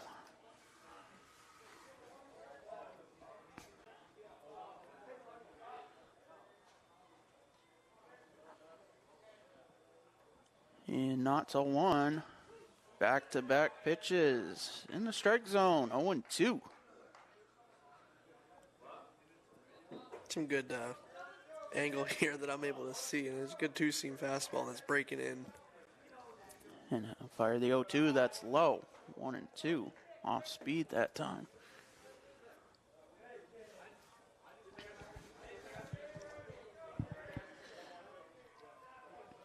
And not 1-2. High and inside. 2-2.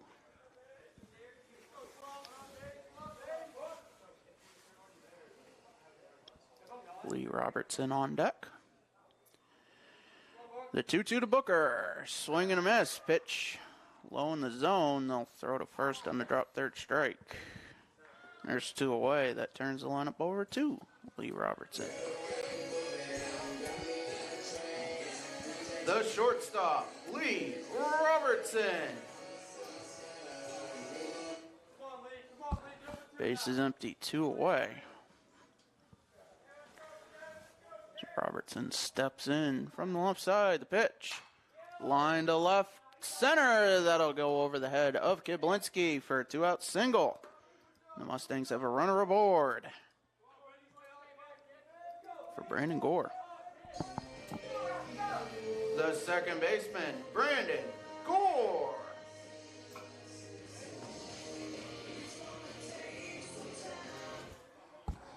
This Gore steps in, the sophomore from Clinton, Massachusetts.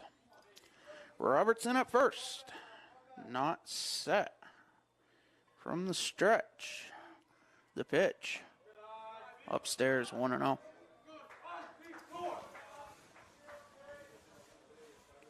We'll have about 20 minutes, maybe a little less, in between games.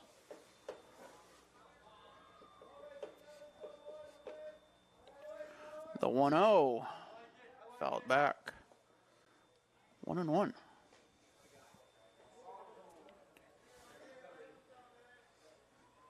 We'll also have the Edge Nutrition Player of the Game at the conclusion of each game. As we thank you for tuning in this afternoon, Wednesday afternoon baseball and softball at the same time. The 1-1 that hit him in the helmet. So now 2 on, 2 out. And that brings up Brady Vincent, who has the lone RBI in the game. The first baseman, Brady Vincent.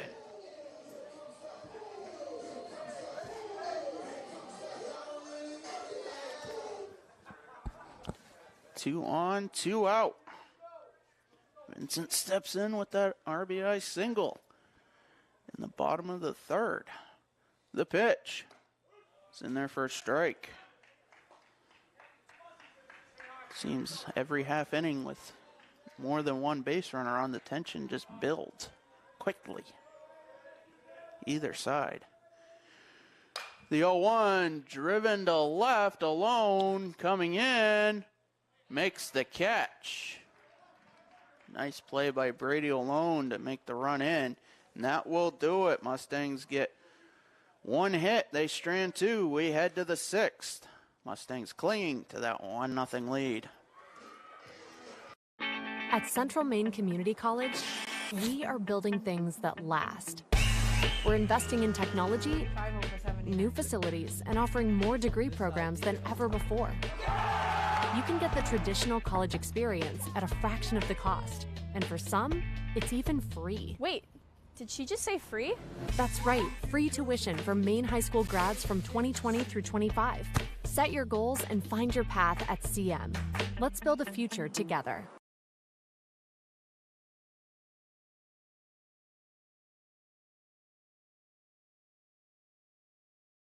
Same thing as always. That's the front of the net.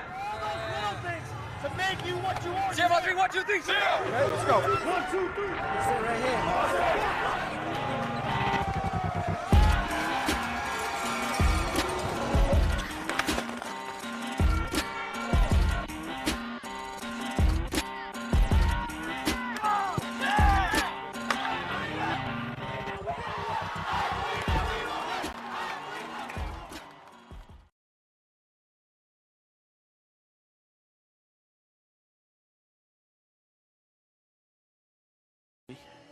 Garrett Harvey will work into the sixth inning with a 1-0 lead.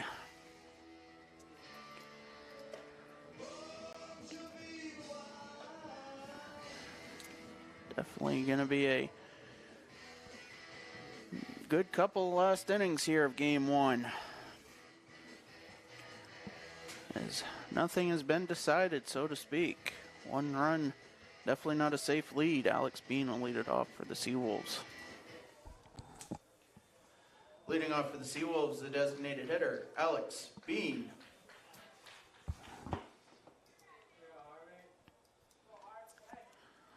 Definitely some fans watching here. Good day to bring out a lawn chair, sit and watch. First pitch of the sixth inning, grounded to third. Durrell with it. Over to first. One pitch, one out.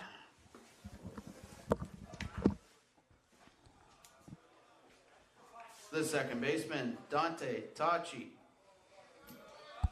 As Tachi will step in, base is empty, one away.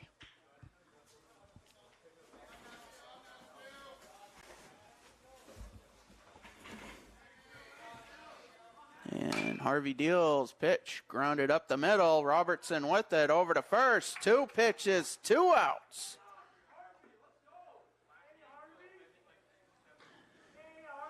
Harvey getting into a little bit of a rhythm, but he'll face the dangerous 9-hitter in Adam Rowland.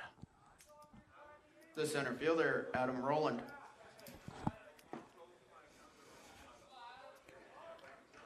So Rowland steps in. Base is empty, two away. Pitch, swing and a miss. Curveball dropped in.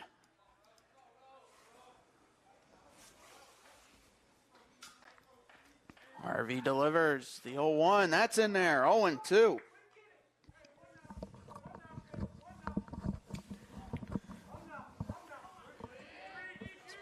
Harvey will kick and fire the 0-2. Swing and a miss. Drop third strike. They'll get the throw over to first. It's a 1-2-3 inning for the Mustangs. They'll head to the bottom of the sixth, looking to build on momentum in a 1-0 lead. The Hutchinson Family Sports Foundation is proud to support Munsing Media's production of live streaming high school sports. We recognize the hard work and dedication of Maine's high school student athletes, and we applaud Munzing Media's pioneering live streaming efforts. The Hutchinson Family Sports Foundation. Since 1892. And it changes the game, 35-26. This has been a wacko affair.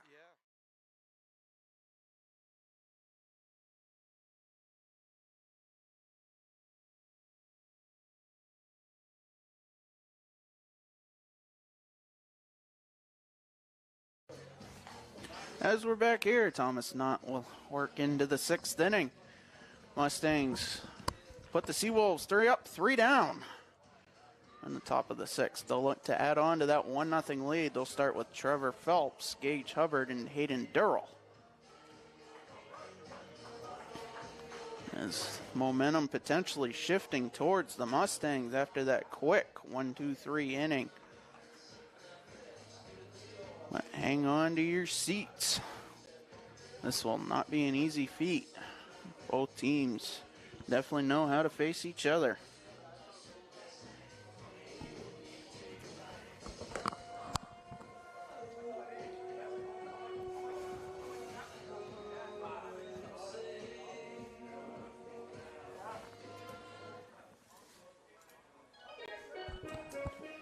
Leading off for the Mustangs, the designated hitter, Trevor Phelps. As Phelps steps in, you heard from him pregame as he's a pitcher and infielder. Getting it done on both sides of the plate this year. First pitch, swung on a missed. Count 0-1. Sun has gone in behind a couple clouds. As we're just past 5 o'clock. The 0-1 is low.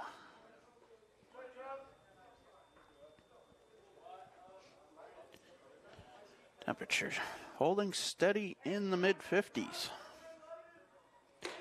1-1 is upstairs. 2-1.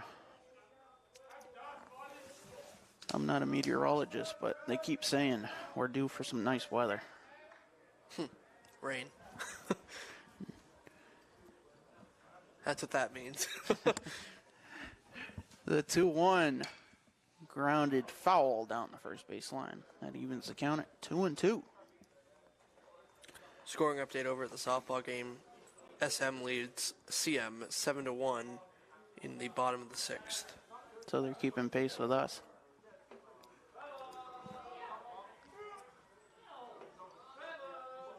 Softball typically the faster pace between the two, but 2-2 swung on a miss, and Phelps down on strikes.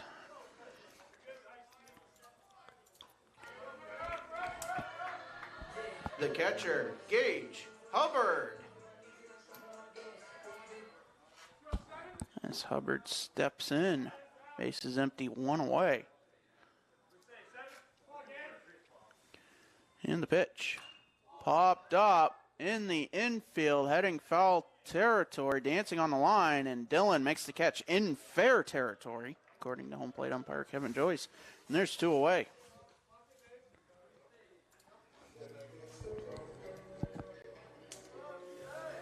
The third baseman, Hayden Durrell.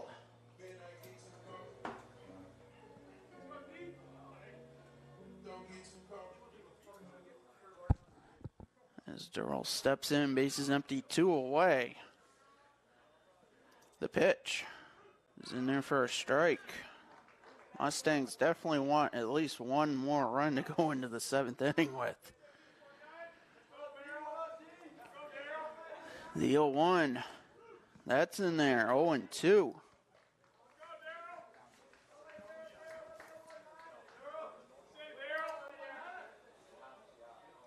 Knott works quickly. The 0-2 popped into short right and over Dillon. That'll be a base hit. Durrell will stop at first. It's a 2-out base hit for Hayden Durrell. The Mustangs have a runner aboard for Kyle Delano. The left fielder, Kyle Delano.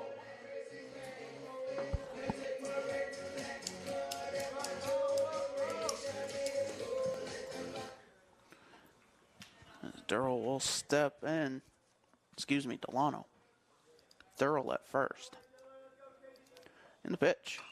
Grounded to second. One hot for Tachi. He'll put on the tag on Durrell as he was sliding towards second, and that will do it. Durrell not exactly happy with that tag, but we head to the 7th inning.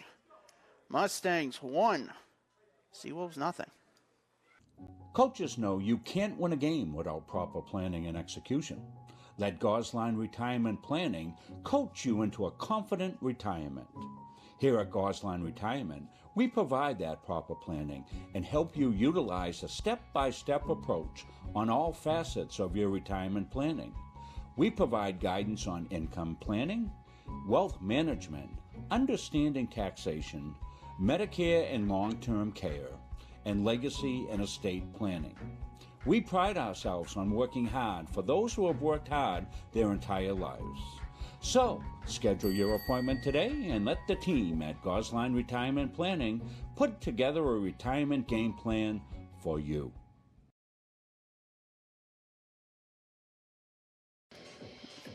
We're back in the top of the 7th. Patrick Dexler, Chris Wheeler with you. Our cameraman Andrew Severson. Mustangs getting that 1 run thanks to an RBI base hit from Brady Vincent. And that's all the scoring that's been done so far. Garrett Harvey looking to close it out in the top of the 7th. And if you're sitting on pins and needles, you're not the only one, as it'll be the Seawolves top of the order with the dangerous Quinn Dillon.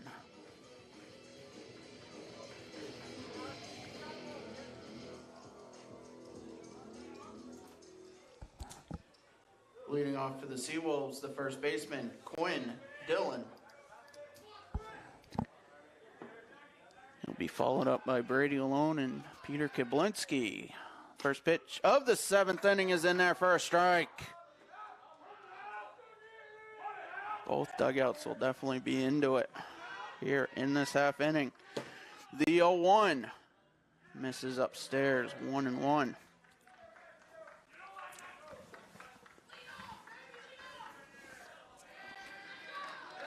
And the 1-1, Harvey's off speed misses, 2-1.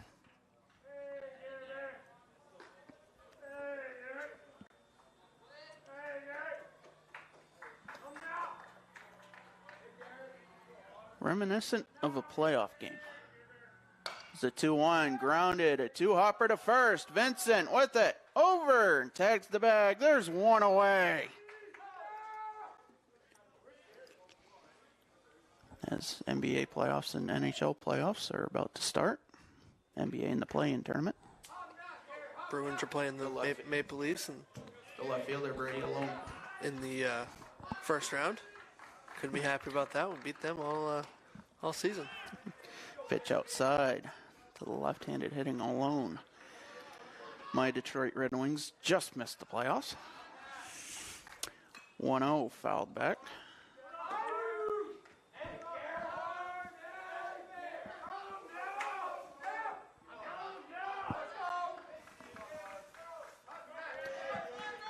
And Harvey from the windup. 1-1 just outside, 2-1. The off speed just missed. As you got a good view of it from the backstop camera. The 2-1, that off speed high, 3-1.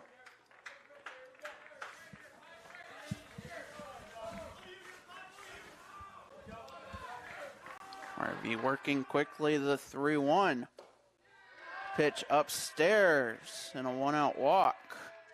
That brings up Peter Kiblinski. The shortstop, Peter Kiblinski.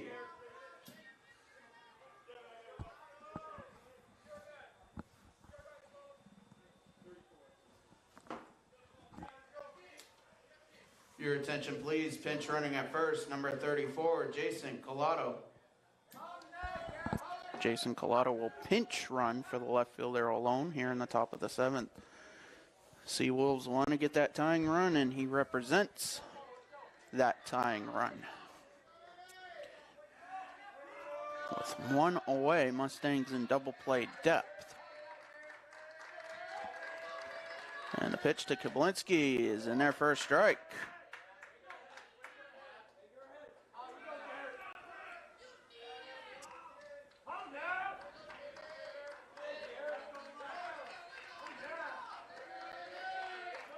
Harvey set at the belt looking at first, and the 0-1 grounded, a high chopper to Durrell.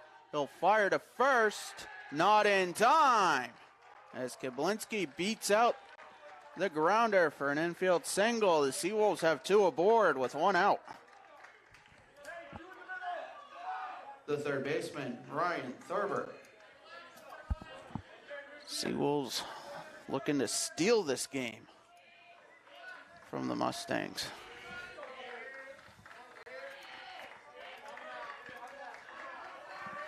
First and second, 1 out. The pitch, upstairs. Collado, the runner at second. Kablinski, the runner at first.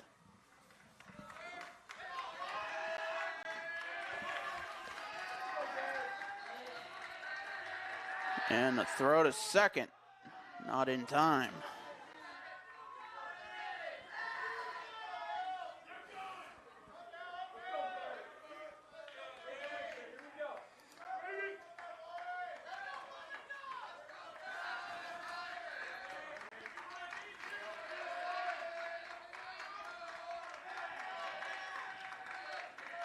And the 1-0 fouled back, 1-1.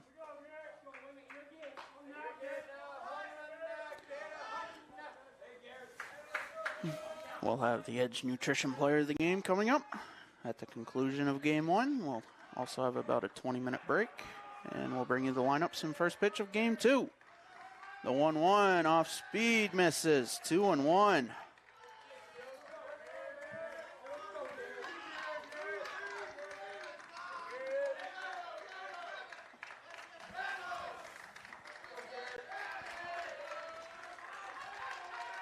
Harvey taking a long time. Now he's set.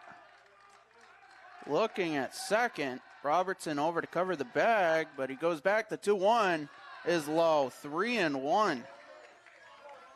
Harvey was in a rhythm, especially in the top of the 6th. And now the Seawolves have that tying run at second. The go-ahead run at first. And a 3-1 count. With 1 out, the pitch popped up. Will it stay in play? And Hubbard makes the catch in foul territory. We couldn't bring it to you on live camera, but he made the catch at the fencing. And there's 2 away. That's a big out right there. The right fielder, Brady Wintle. 2 on, 2 out. Wintle steps in.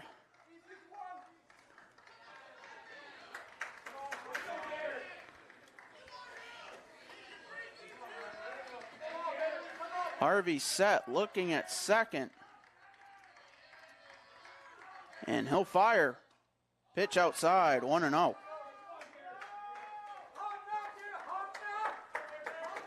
First of 3 between these 2 teams this spring.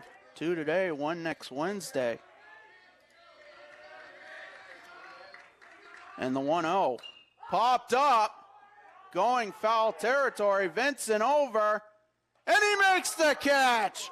Ball game over. Mustangs win. The Mustangs take game 1 of this doubleheader, 1-0 in a thriller. The Edge Nutrition Player of the Game. We'll bring it to you momentarily, but we're going to go with the hitter who had the 1 RBI in game 1. As Chris Wheeler working on the graphic as we speak. Mustangs able to get the victory in game 1 off the complete game victory for Garrett Harvey. It'll be Brady Vincent getting that RBI base hit. That took a lot too much. It took a lot of effort to get that out there. And congratulations to Brady and the Mustangs on pulling out the 1-0 victory. And that'll shape up for a really good game 2 between these 2 teams and the 3rd game next week. So, after finishing that game in 1 hour 45 minutes, we'll take about 20 minutes. The umpires will change their gear as Dave Barrier will take the plate for game 2. And we'll bring you more Mustangs Seawolves, the best small college rivalry in the state of Maine, if not New England. We'll bring you another thriller here on Munzing Media.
as we'll get set for game 2.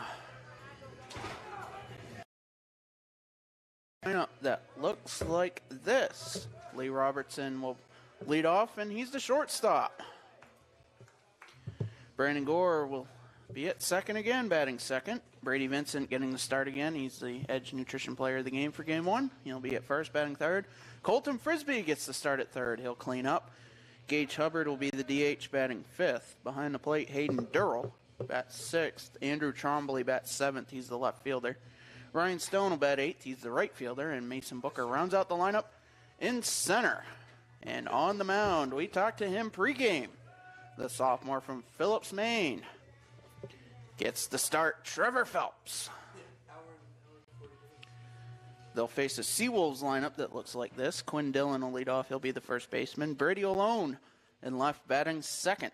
Ryan Thurber gets the start at third, batting third. Peter Kablinski, the shortstop, cleans up. That is the one change in the lineup. Brady Wintle in right field bats fifth. Liam Coolidge will be the catcher, batting sixth. Alex Bean, the designated hitter, bats seventh.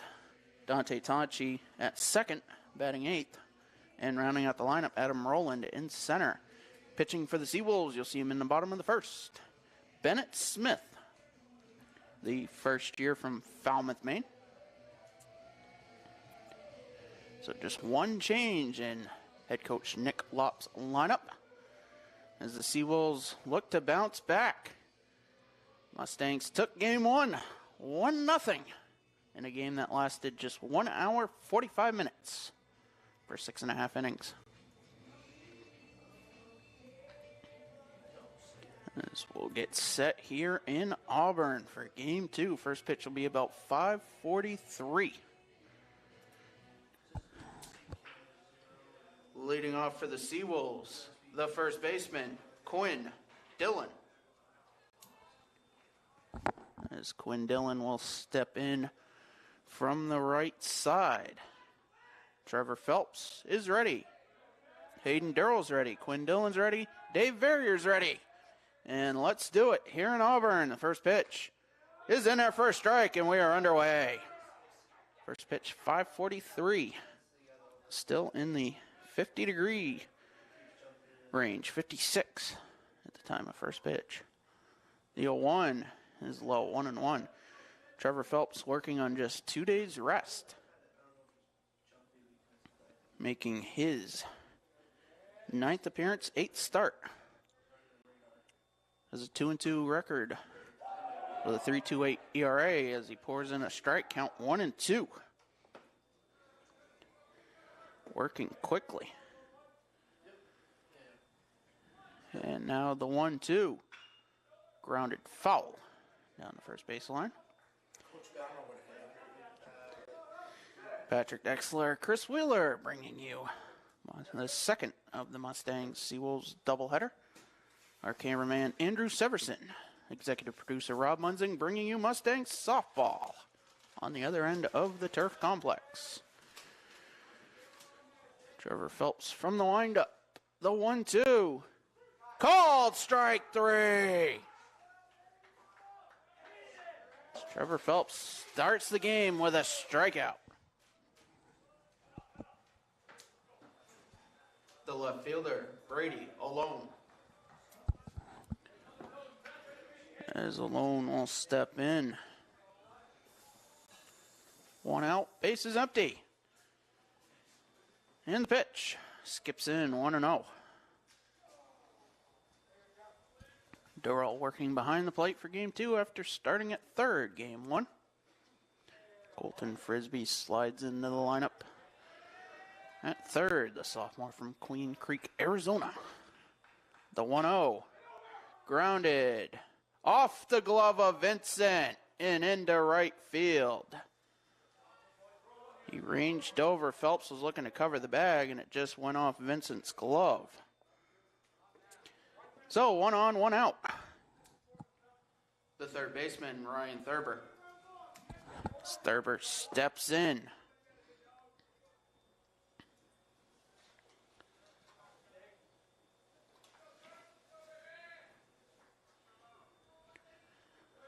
Phelps from stretch. Pitch line to right center. That'll get down and head towards the fence. Stone plays it off the fence. Rounding third is alone. The throw. One hops into Durrell. Not in time. And the ball thrown to third off of Frisbee's glove. And sliding into third safely is Thurber as the Seawolves take a 1-0 lead here in the top of the first.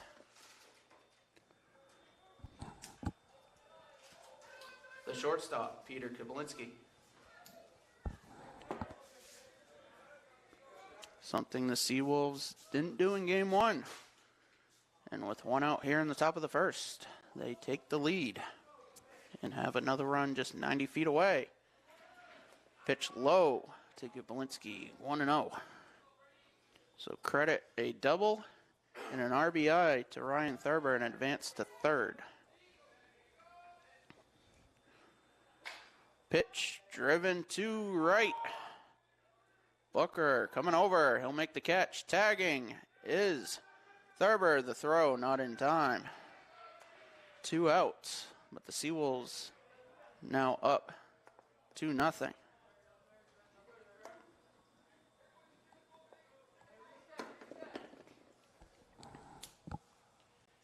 The right fielder, Brady Wintle. 2 outs, nobody on. 2 in.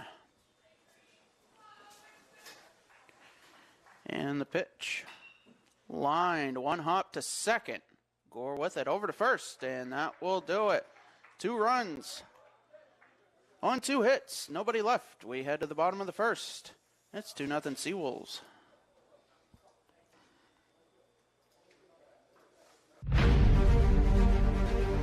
NCAA provides our program exactly what they say, a chance for small colleges to peak, leveling the playing field for everybody.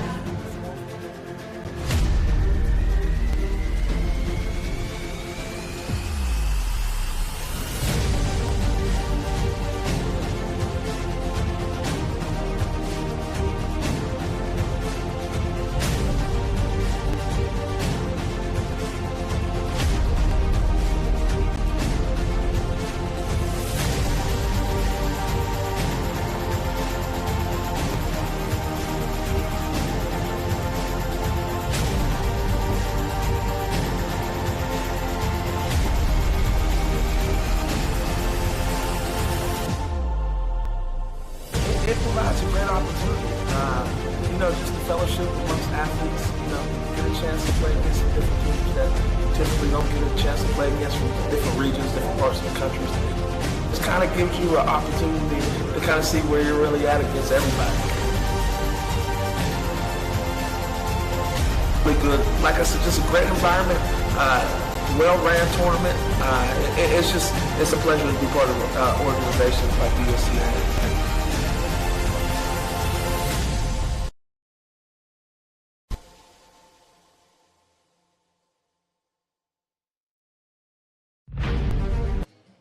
Bennett Smith takes the ball here for the Seawolves as he'll work with a 2-run lead.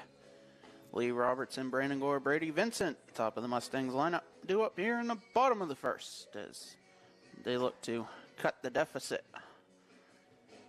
early in the stages of game 2. Already in 1/2 inning of game 2, we've scored more runs between the two teams than we did in the entire of game 1. And a thriller that the Mustangs took in the first of 2.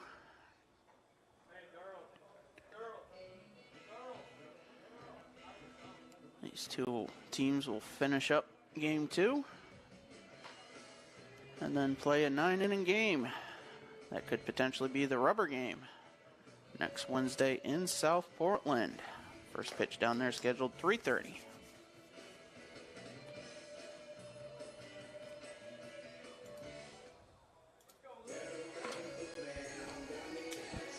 Leading off for the Mustangs, the shortstop, Lee Robertson.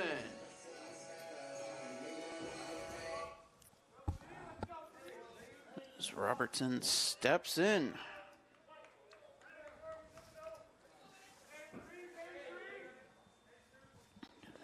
First pitch, driven into short left. Alone comes in.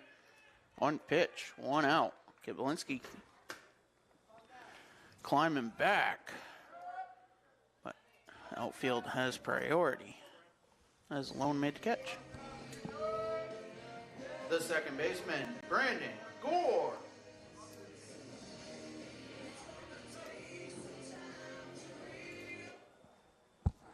As Gore steps in. One out, base is empty. And the pitch. Grounded to short. Kiblinski with it over to first. 2 pitches, 2 outs. And Brady Vincent steps in. He had the lone RBI in game 1.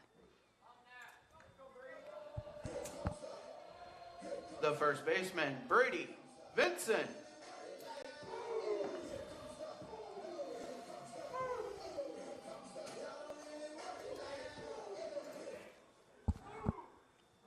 Yes, he'll step in, base is empty, 2 away. And Smith delivers, off speed, outside corner, 0-1. Curveball dropped in.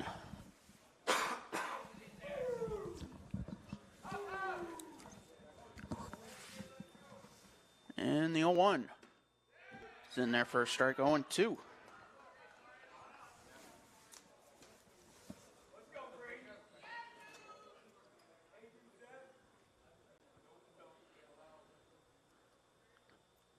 And Smith's 0-2, grounded down the first baseline, and Dillon with it. He'll step on the bag, and 3 up, 3 down for the Mustangs in the first. Seawolves take a 2-0 lead into the second. Coaches know you can't win a game without proper planning and execution. Let Gosline Retirement Planning coach you into a confident retirement. Here at Gosline Retirement, we provide that proper planning and help you utilize a step-by-step approach on all facets of your retirement planning. We provide guidance on income planning, wealth management, understanding taxation, Medicare and long-term care, and legacy and estate planning. We pride ourselves on working hard for those who have worked hard their entire lives. So, schedule your appointment today and let the team at Gosline Retirement Planning put together a retirement game plan for you.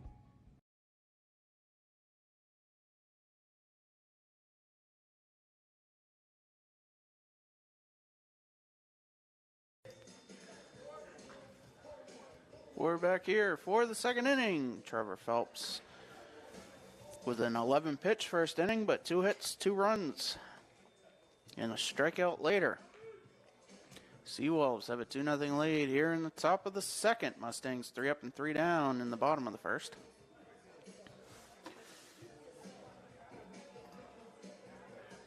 As teams working quickly. No need for that pitch clock like they have in the major leagues.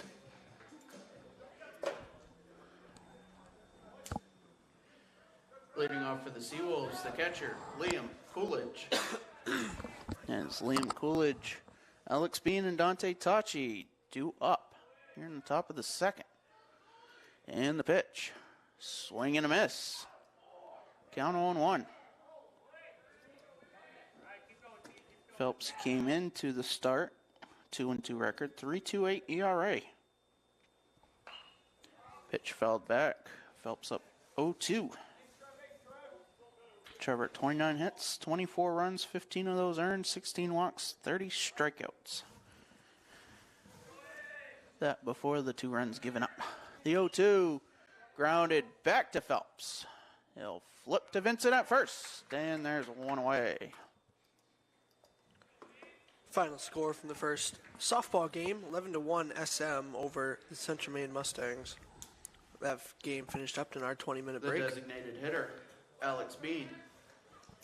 Not often you get a 6.5 inning, or, call it a 7-inning baseball game in before a 7-inning softball game.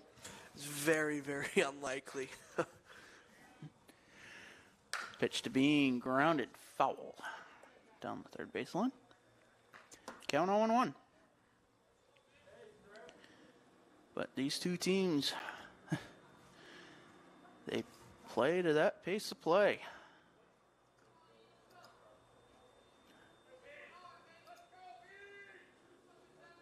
Phelps from the windup, the 0-1. Low, 1-1.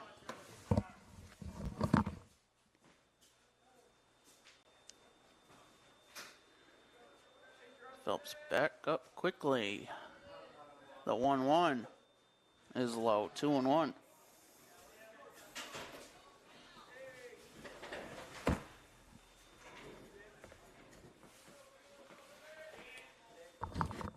And the 2-1 to Bean. Swing and a miss. Phelps back with the fastball, 2-2.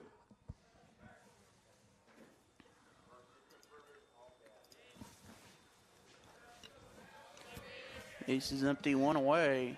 And the 2-2 to Alex Bean. Called strike 3.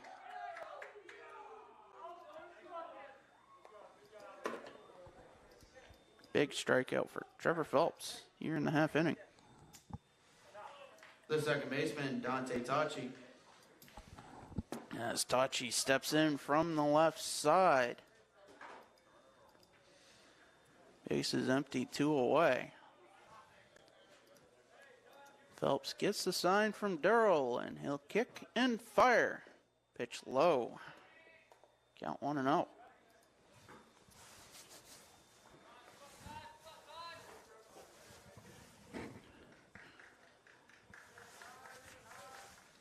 And the 1-0. Driven to left, hugging the fair foul line. And the catch is made by Trombley in fair territory, and that will do it. 3 up, 3 down for the Seawolves as we head to the bottom of the second. They'll carry a 2-0 lead. Same thing as always. That's the front of the net. All those little things to make you what you are. 0, 3, 1, 2, 3, 0. Okay, let's go. 1, 2, 3. That's it right here.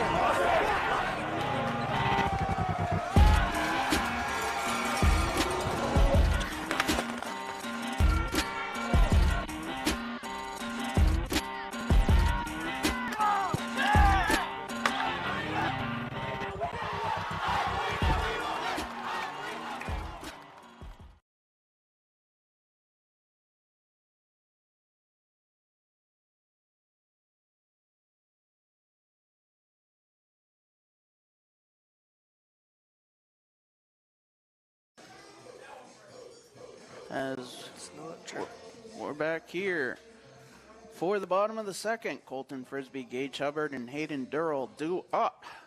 Bennett Smith with a 5-pitch first inning as the Mustangs went 1-2-3. Definitely look to cut into that 2-run deficit. The Seawolves put a quick 2 runs up on the board to start game 2.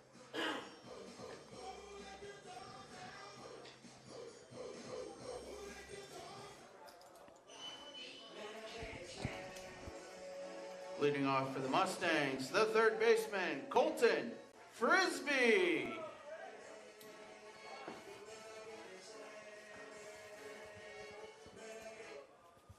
Frisbee getting his first at bat of the day. And the first pitch, swung on a miss, off speed. Count 0-1.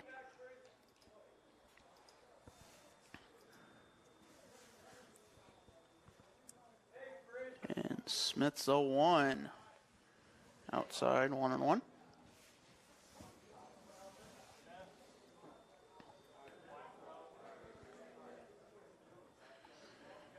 And the 1-1 to Frisbee, grounded foul. Count 1-2.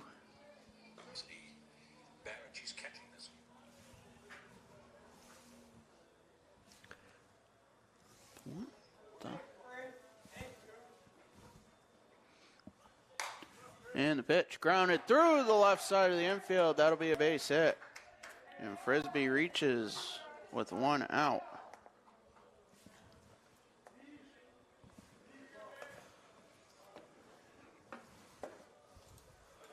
Softball game just getting started over on the other side of Muncie Media.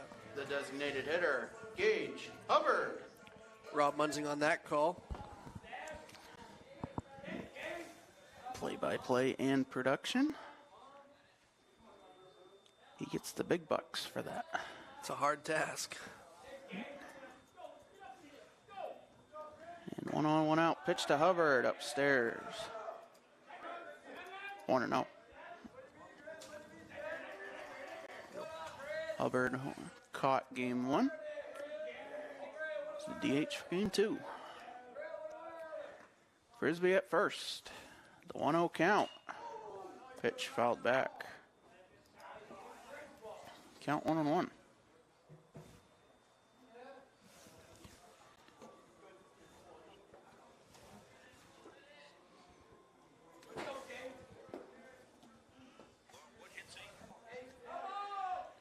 And the 1-1 upstairs, 2-1. Coolidge thought about throwing to first as Frisbee was about 5 feet off the bag. No throw. So a 2-1 count here to Hubbard. Frisbee short lead. Extends out. The 2-1 is low. 3-1.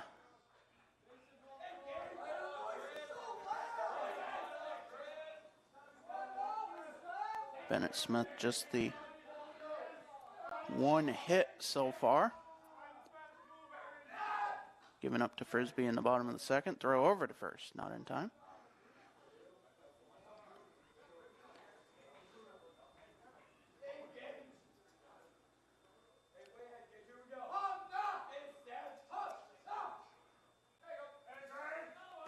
And the 3-1 upstairs, and Hubbard works a 1-out walk. Mustangs have 2 aboard.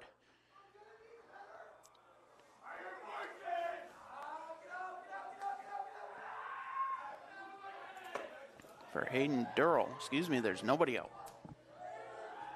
The catcher, Hayden Durrell.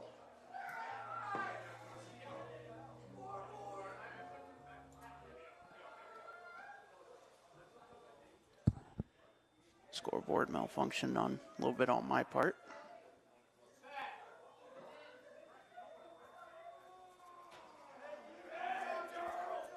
But 2 on, nobody out. Durrell steps in.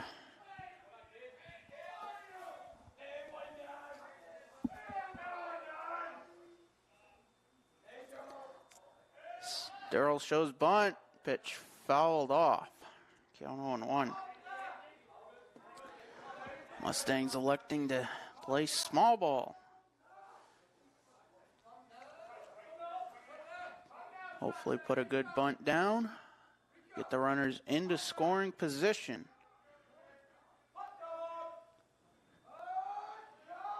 Dillon just in front of Hubbard at first. Pitch swung on a miss. Count 0-2 as the bunt was off. Thurber moved in a few steps. Now he's behind third. Just a step behind. Dillon now playing behind Hubbard. Thurber playing behind third. 2 strikes, nobody out. The pitch to Durrell. Swing and a miss. There's 1 away.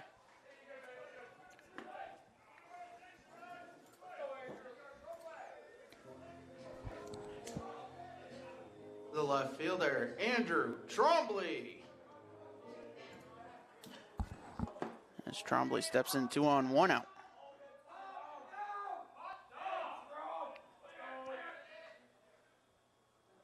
Off speed, hits the zone, count 0-1.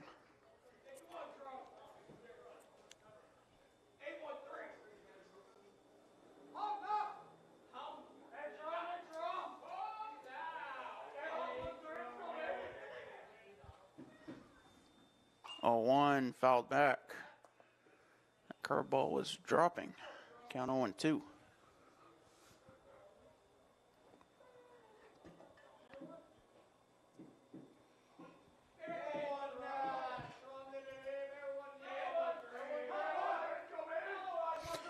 And the 0-2 skips in. Good stop by Coolidge. 1-2.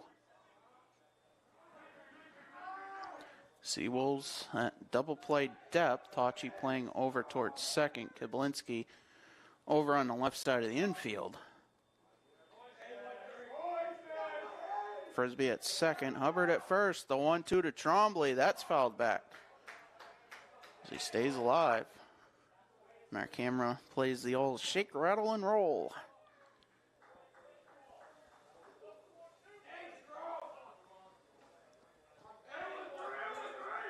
And the 1-2 lined right at head coach Ryan Palmer in the third base coach's box. Yeah, that'll wake you up.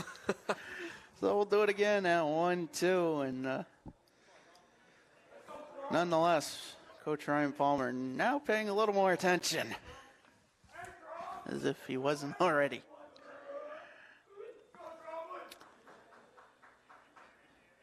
The 1-2 to Trombley. Off speed, swung on a miss. Back-to-back strikeouts. There's 2 away. That brings up Ryan Stone, who did have 3 RBIs yesterday against NHTI. The right fielder, Ryan Stone. I don't know how to explain it, but that curveball is hanging with velocity. It takes an art. Frisbee at second. Hubbard at first. Pitch to Stone. Swung on a miss. Count 0-1. Bennett Smith playing the role of magician. First year from Falmouth, Maine. Mustangs have yet to see him this year, I believe. The 0-1. That's in there. 0-2.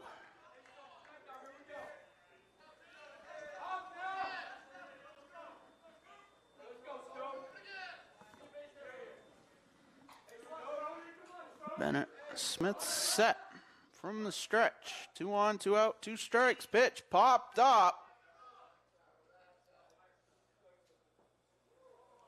And it'll make the fence. So we'll do it again. 2 strikes, 2 outs, 2 on. Mustangs down 2-0 here in the bottom of the second. Still. And if you're new watching Munson Media here at the CM complex, we are kind of a little bit blocked from the backstop and down a little bit of left field here, so we do apologize for that. The 0-2 low, 1-2.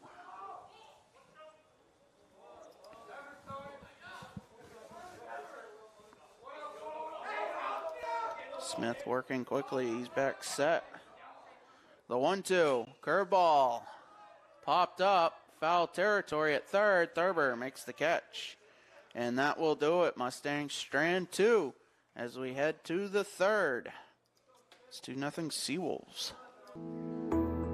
Forensics has grown so much and it's very beneficial to the criminal justice system.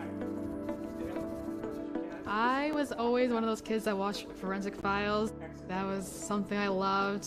Just a science person all around. I always have been. The instructors are some of the top forensic experts in Maine. They really know what they're talking about. They've been there, done that. CMCC is very lucky to have people like this. I'm an intro to criminal justice and criminal law and report writing. It's a lot of the baseline of things I have to be knowledgeable about. I want to do crime scene photography. The forensic science program is preparing me to start thinking like what's important here, what do I need to look for like right off the bat. You never know what you're going to find.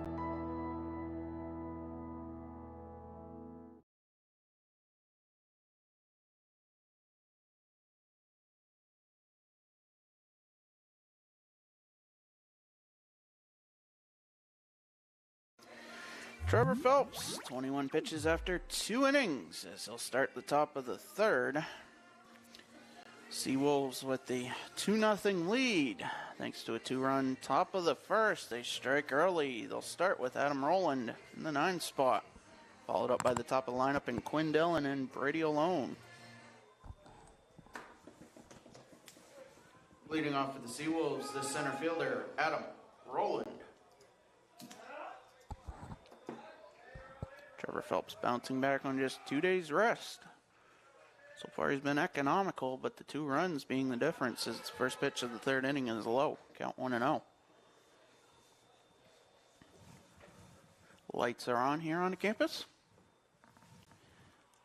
1-0. Swung on a missed.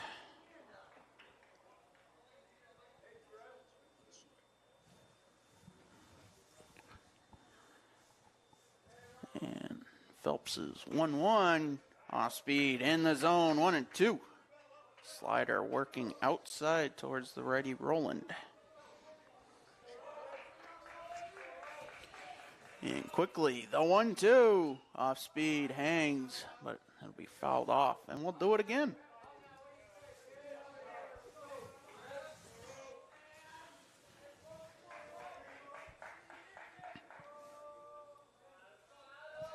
And the 1-2.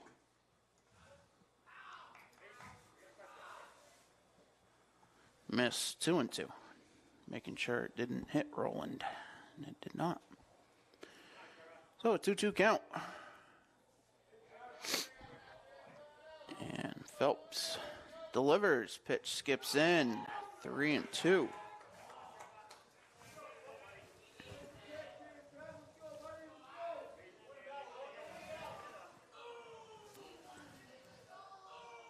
And the payoff. Fouled back. So we'll do it again.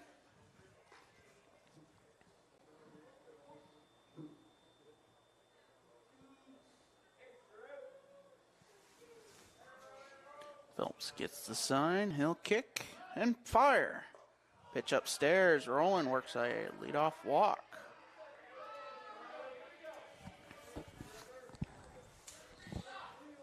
The first baseman, Quinn Dillon.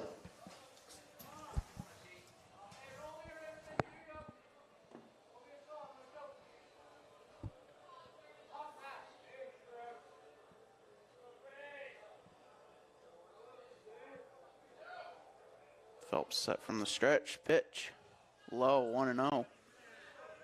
One thing about having simultaneous baseball and softball is you never know when you may hear some music on the turf complex. Throw over to first. Not in time.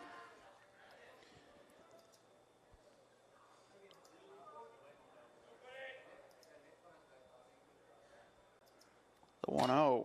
Grounded to third. Frisbee with it over to second. One on to first. Not in time. It took Vincent off the bag. It'll be a 5-4 fielder's choice. And one away. The left fielder, Brady Alone.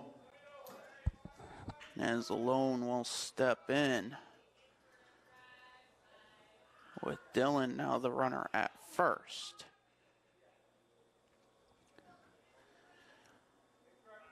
Frisbee in. Pitch fouled off, count 0-1. Frisbee playing in, potentially to a bunt situation. Mustangs also at double play depth in the middle of the infield, Gore and Robertson. Vincent holding Dillon at first. And the 0-1 outside, 1-1.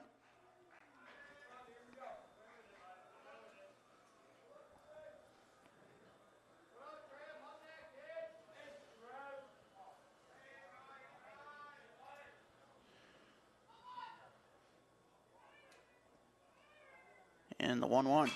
Line to right. Right center, and a catch is made by Mason Booker. The throw to first. They get the double play. Cue the highlight reel for Mason Booker as he dove out and made a spectacular catch. And we'll have that for you on replay momentarily. No runs, no hits, one left.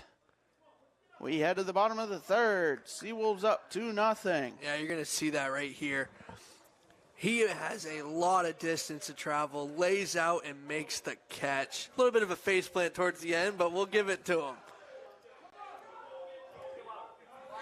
He's able to make the big one-hop throw to Vincent at first and get the double play. And wouldn't you believe it?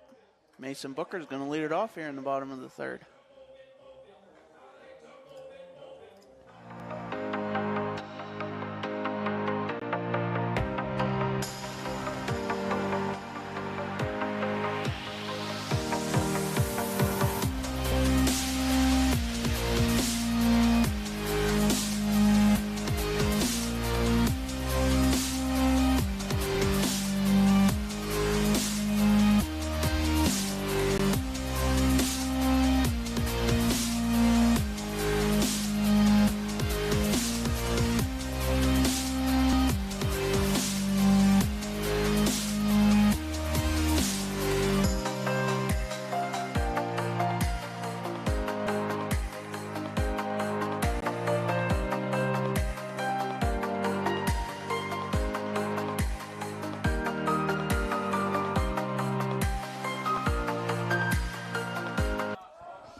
Mason Booker made a spectacular catch in the top of the third. He'll lead off the bottom of the third.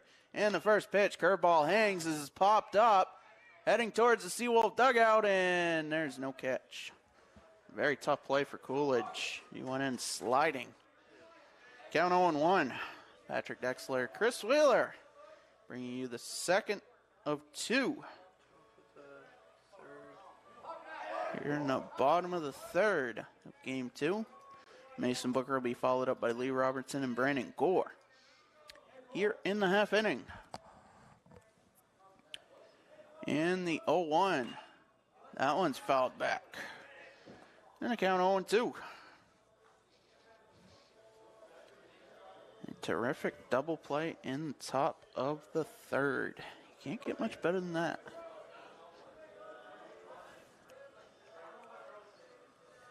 The 0-2 is swung on and missed. Coolidge made the drop third strike throw, but it's offline. And Booker reaches base on the strikeout.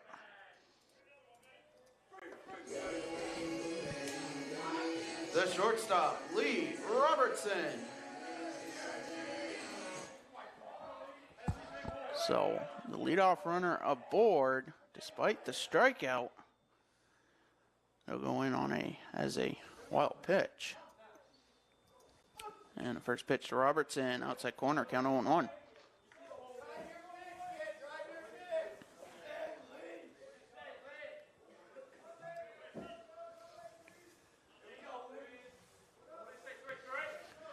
Bennett Smith's 32nd pitch misses outside, 1-1. He's worked now 2+ innings, just 1 hit, 1 walk, 3 strikeouts, keeping the Mustangs' bats relatively silent. Throw over to first, not in time. Game 1, both teams had silent bats because all it took was 1 run. Thurber in on the green part of the turf at third. Pitch to Robertson, low, 2-1. Dillon holding Booker, the runner, at first.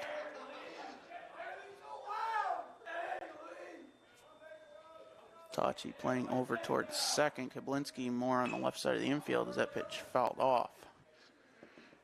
Count 2-2.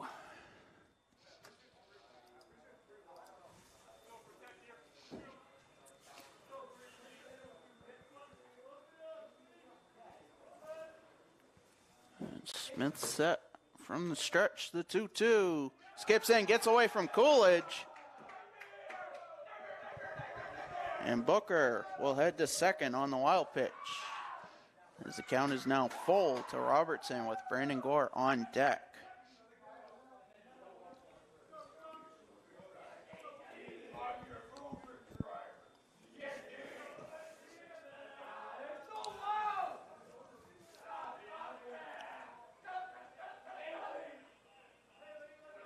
And the payoff is low. Ball 4 gets away from Coolidge again on the wild pitch, and Booker is now at third. Mustangs have runners on the corners with nobody out.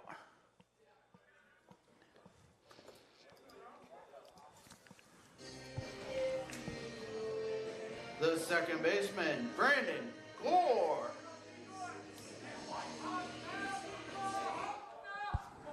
As Gore steps in 0 for 1. Runner just 90 feet away. The tying run actually at first. And the pitch. Curveball misses. 1-0.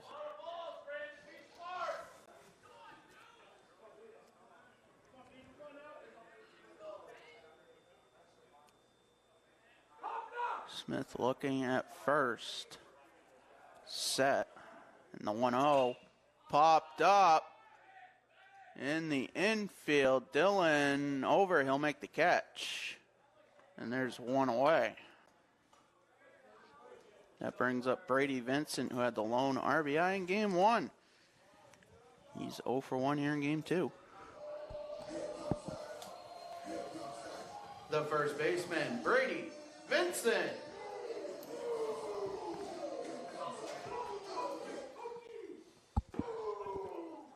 Still runners on the corners, one away.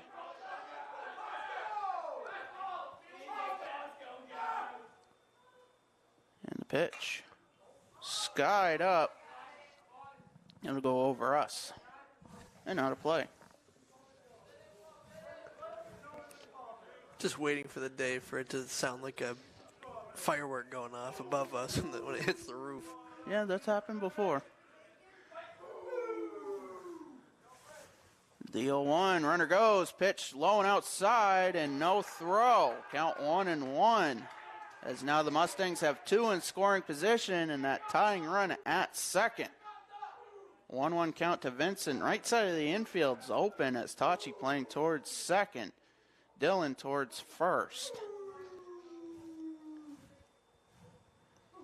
The 1-1. Line to right center. That'll get down for a base hit. Booker scores. Robertson will be held up at third. It's a base hit and an RBI for Brady Vincent, and it's 2-1.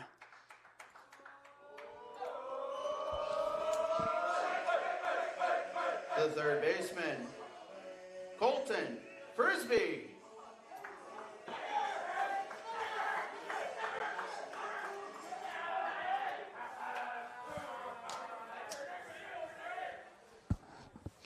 So one out. Runners on the corners again. Vincent at first. Robertson, at third. And Frisbee steps in 1-for-1. He had the lone hit going into the inning as that pitch fouled back. Count 0-1. Runs at a premium today.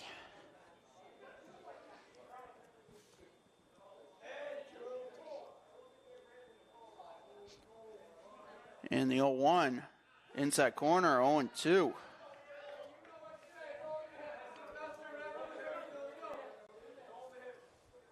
Vincent not likely to take off. Robertson 90 feet away at second. The 0-2, grounded to third. Thurber with it over to first in time. Robertson dancing on and off of third. And there's two away for Gage Hubbard. The designated hitter, Gage Hubbard. As Hubbard steps in, runners now at second and third. Vincent at second on the ground ball. Robertson at third. Pitch to Hubbard, off speed, swung on and missed. Count 0-1. Hubbard just a little bit out in front of that.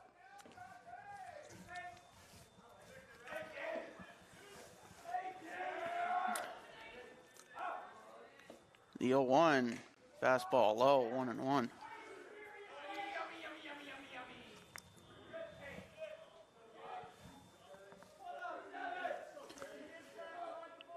Tying run, Robertson at third. Go ahead run, Vincent at second.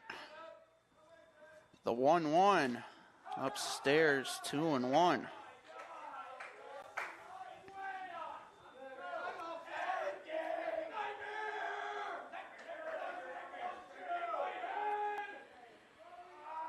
Smith set, the 2-1. Off speed, fouled off, 2-2.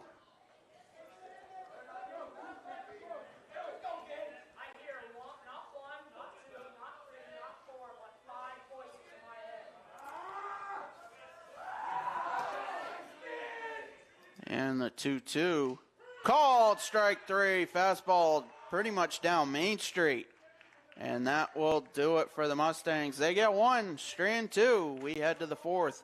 It's 2-1. The Hutchinson Family Sports Foundation is proud to support Munsing Media's production of live streaming high school sports. We recognize the hard work and dedication of Maine's high school student athletes, and we applaud Munsing Media's pioneering live streaming efforts. The Hutchinson Family Sports Foundation. Since 1892. And it changes the game, 35-26. This has been a wacko affair.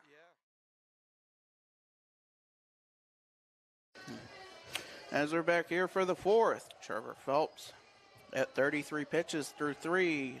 Still just the 2 hits, 2 runs from the first, 1 walk, 2 strikeouts. The Hutchinson Family Sports Foundation is proud to support Munsing Media's production of live streaming high school sports. As he'll start we with recognize Ryan the Thurber, hard work and Peter dedication of Koblinski, Maine's high school student athletes, and Brady we Wintle, applaud the Munsing heart Media's of the pioneering Seagulls lineup. live streaming efforts. The Hutchinson Family Mustangs Sports got one Foundation. back. But they still trailed 2-1 in a relatively fast-paced game. First pitch of game 2 is 5:43. As we approach 6:30, we're already in the 4th inning.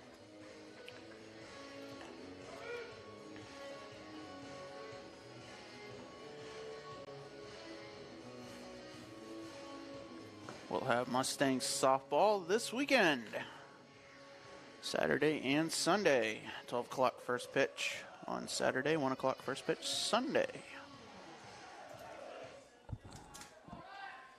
Leading off for the Seawolves, the third baseman, Ryan Thurber. Thurber steps in. The Hutchinson In the Family first pitch Sports of the 4th Foundation inning is proud to support low, Munsing Media's 1-0. production of live streaming high school sports. We recognize the hard work and dedication of Maine's high school. Quickly back at it.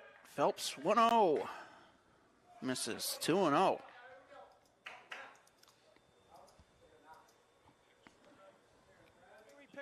The Hutchinson Family Sports Foundation is proud to support And Munsing the Media's 2-0. production of live streaming high school Inside sports. We 3-0.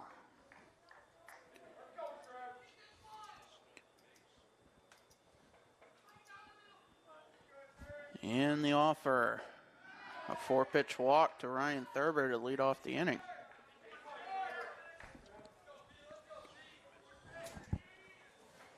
The shortstop, Peter Kiblinski. 1 on, nobody out. Kiblinski steps in. He grounded out, drove in, a sacrifice fly, drove in a run. His first time up. And that was in the top of the first. Pitch upstairs, 1-0. Just getting the scoreboard updated right now. We had a little bit of a snafu with an ad running in the background.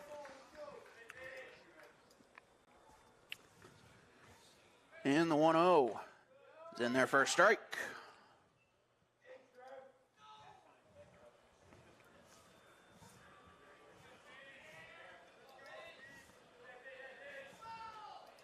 Phelps gets the sign from Durrell. Now he's set. Thurber off of first, pitch low, 2-1. Taking a little bit of an extended lead. Again, runs at a premium today. Just 4 between the two teams in over 10 innings of baseball. The 2-1 misses, 3-1.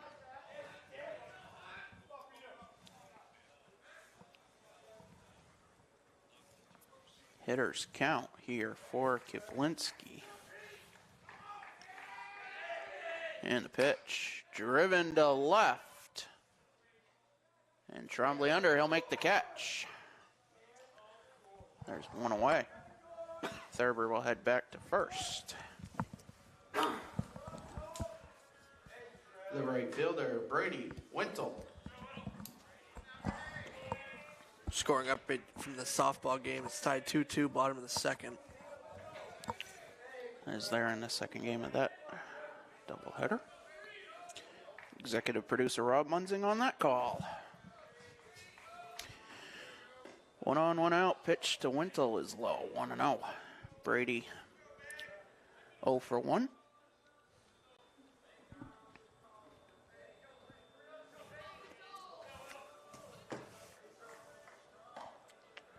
Pitch in there for a strike. Throw down to first. Not in time. Count 1-1.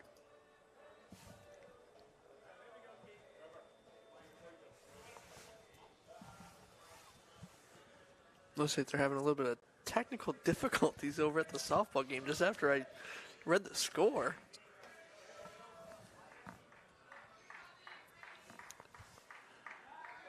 Throw over to first, not in time. Definitely having simultaneous doubleheader is not an easy task here at Munsing Media, but we carry it, we forge on. The 1-1 swung on and missed. Count 1 and 2 to Wintle. 1 out, 1 on. Here in the top of the 4th. Phelps set. In the pitch. Fouled back. So we'll do it again.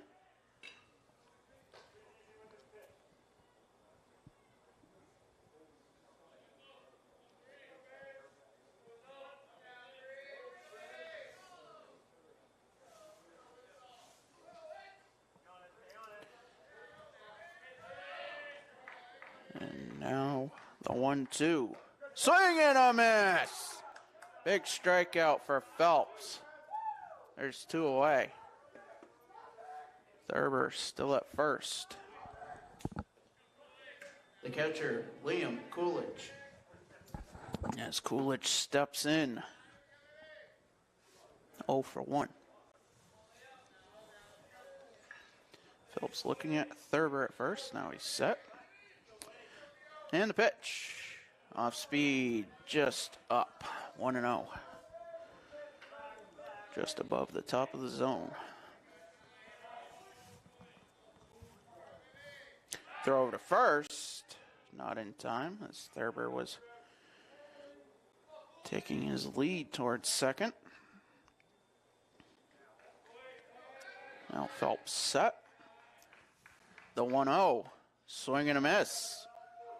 Got 1-1.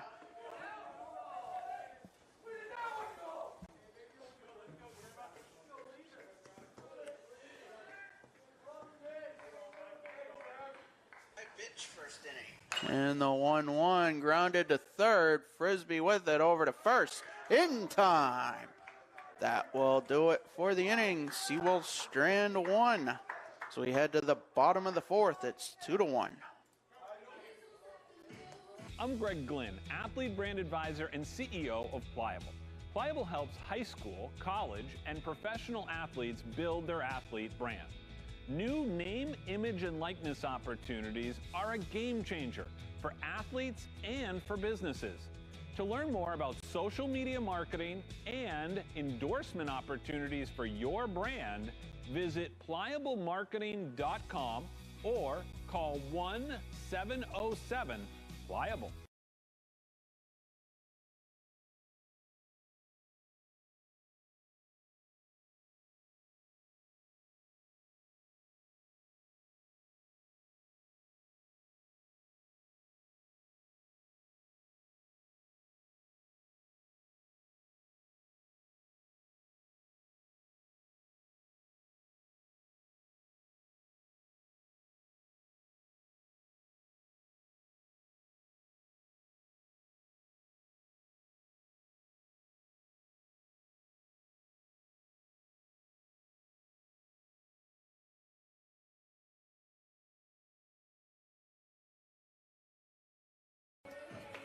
As we're back here for the bottom of the 4th, Bennett Smith, at 50 pitches through 3, 2 hits, just a 1 run, 2 walks, 4 strikeouts.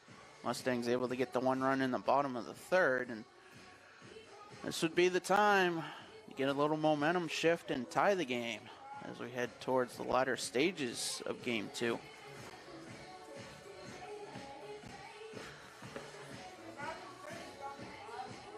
It'll be Hayden Durrell, Andrew Trombley, and Ryan Stone due up.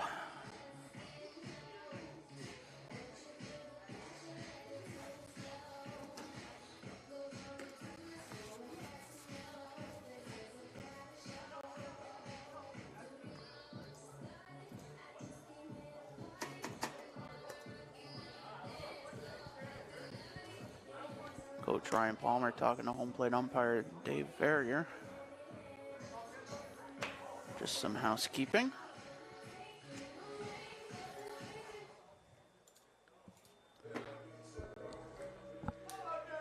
Leading off for the Mustangs, the catcher, Hayden Durrell.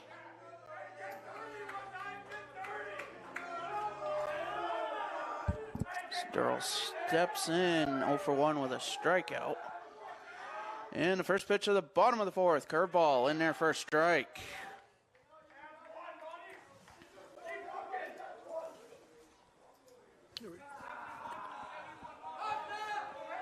And the 0-1, fouled back, 0-2. I want to thank everybody for tuning in, whether you're watching baseball, softball, or both. Glad to have you here on Munzing Media as we bring you Mustang Seawolves. The 0-2, fouled back as Durrell stays alive. Definitely a good rivalry between these two schools, part of the Maine Community College system. The 0-2, low, 1-2.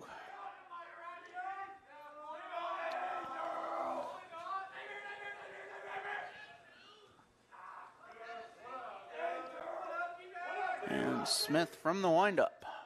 Pitch driven to left, alone coming in. He'll make the catch. As that curveball was in the top of the zone, Durrell able to make contact. But alone taking a few steps in, able to make the catch.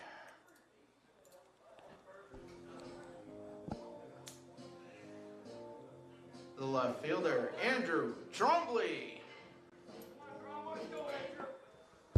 Trombley steps in, also struck out his first time up. Base is empty, one away, and a pitch swung on a missed.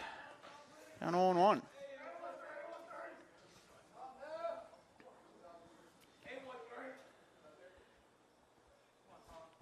And the offer upstairs, 1-1.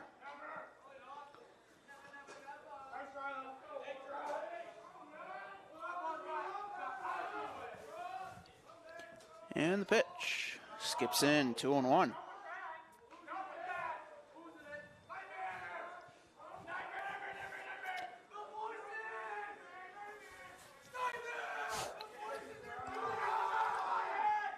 A 2-1 to Trombley, upstairs 3-1.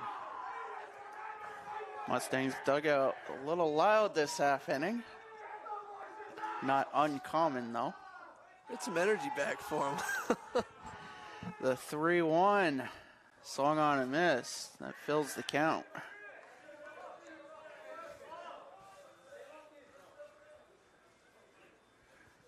As Trombley steps back in. Smith ready, the payoff. Upstairs, Trombley works a one-out walk. That brings up Ryan Stone. The right fielder, Ryan Stone. Stone steps in, 1 on, 1 out. The pitch, curveball hits the bottom of the zone, 0-1. The Mustangs have not wanted to touch that curveball all game.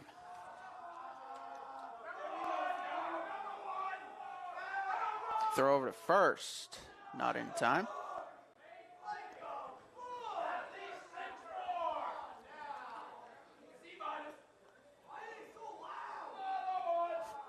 Trombley back out to a little bit of a lead, about 7 feet.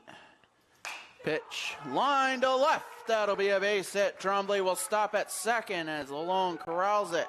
Mustangs have 2 aboard here with 1 away, and that brings up Mason Booker.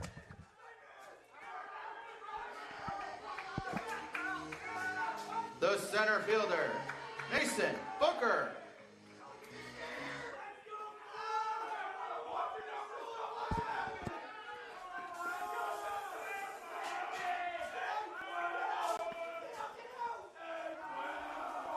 Trombley at second, Stone at first. The pitch to Booker, curveball, fouled off. Count 0-1. Booker a little out in front.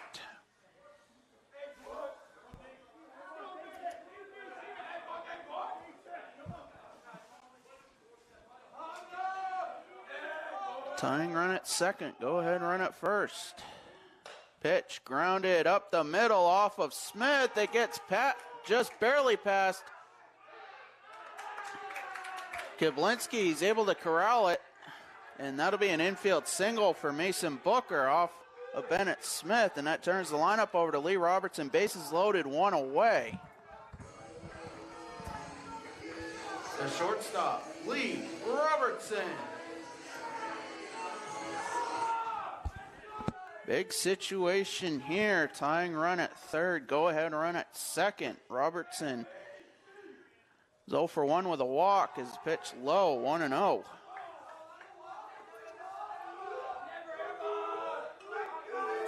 Official scoring has an infield single.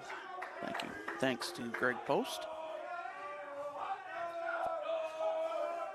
The 1-0. Grounded through the right side of the infield. That's a base hit. Trombley scores. Stone rounds third. He will score. Booker to third. It's a base hit and 2 RBIs for Lee Robertson, and the Mustangs go up 3-2.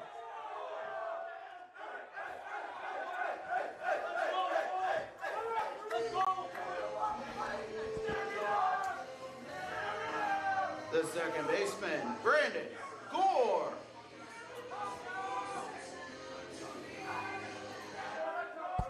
As Gore steps in, runners on the corners, 1 out. Definitely speed on the base paths as Booker at third, Robertson at first. With 1 out, the pitch to Gore. Curveball low, 1-0.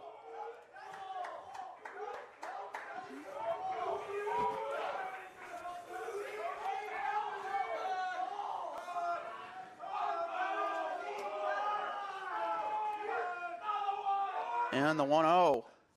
Curveball in the zone, 1-1.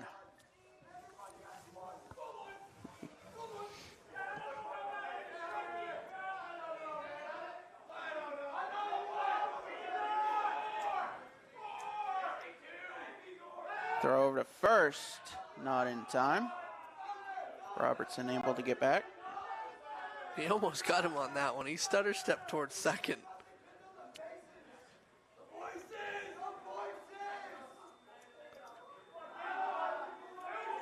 Smith getting the sign from Coolidge. He's set. The 1-1. Robertson goes. Pitch low, and there'll be no throw as the count now 2-1, and the Mustangs have 2 in scoring position.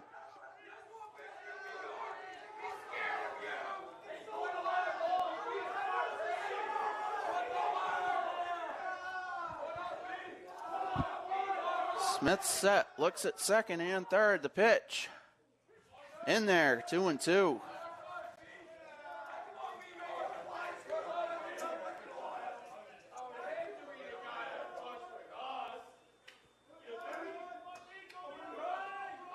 And the 2-2.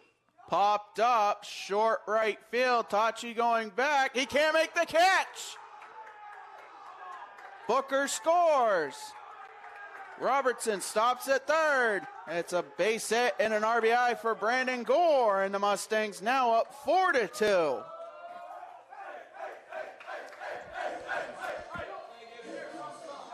The first baseman, Brady Vincent.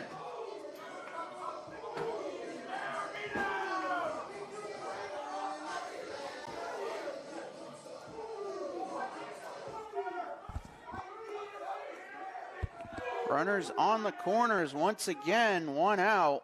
Vincent steps in, 1 for 2 with an RBI.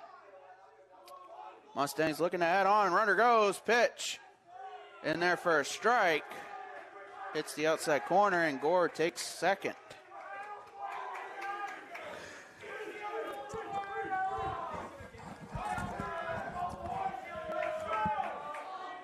So Mustangs now with 2 in scoring position. The pitch, line to the right side, that's a base hit. Robertson scores, the throw comes in, the play, not in time. It's a base hit and 2 RBIs for Brady Vincent, and the Mustangs go up 6-2.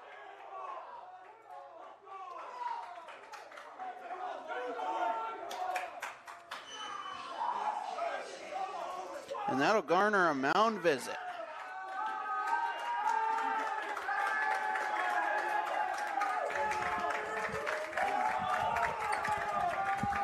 Mustangs getting on the board and then some. They've put a 5 spot up in the inning. 6 runs on 7 hits now in game 2. Yeah, we're going to take a look at that poke right here. It's a long replay. As it's coming in here, you're going to see him take a poke just over second base. And that's all it wrote. Second and third base runners score. Gets a little close down here towards home. Wintle able to relay it into, that's either Dillon or Smith, and the throw comes into Coolidge and not in time.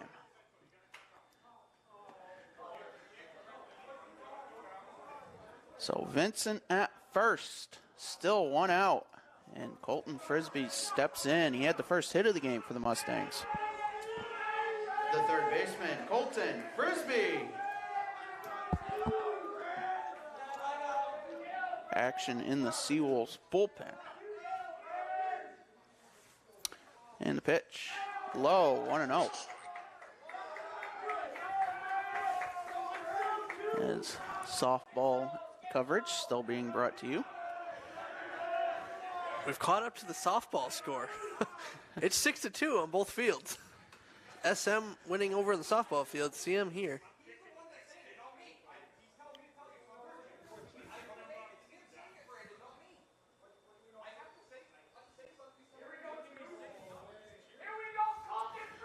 Dave Verrier and Ryan Palmer having a rather almost heated discussion, as things could be interesting here as we head towards the latter stages of game 2. And the 1-0 pitch, grounded to Kablinski at short. The long throw, one hops in time. A nice 6-3 play from Peter Kablinski as Vincent advances to second with 2 away. That brings up Gage Hubbard. The designated hitter, Gage Hubbard.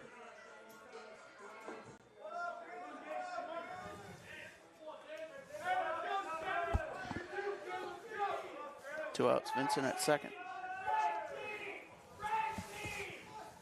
And the pitch. Popped up. Foul territory, Thurber over. And he makes the catch. That will do it. Mustangs get 5. They strand 1. We head to the 5th. It's 6-2. At Central Maine Community College, we are building things that last. We're investing in technology, new facilities, and offering more degree programs than ever before. You can get the traditional college experience at a fraction of the cost. And for some, it's even free. Wait, did she just say free? That's right, free tuition for Maine high school grads from 2020 through 25. Set your goals and find your path at CM. Let's build a future together.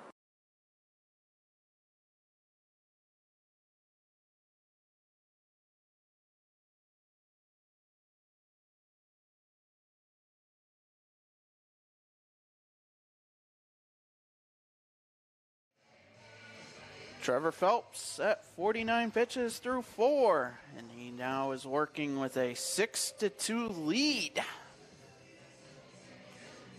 As the Seawolves will look to build on their 2-run top of the first. They have yet to score since. Mustangs with 1 in the bottom of the 3rd and 5 in the bottom of the 4th. Patrick Dexler and Chris Wheeler bringing you Mustangs baseball, the 2nd of 2. Tonight on the beautiful shores of Lake Auburn, lights are on the turf complex as we approach 7 o'clock.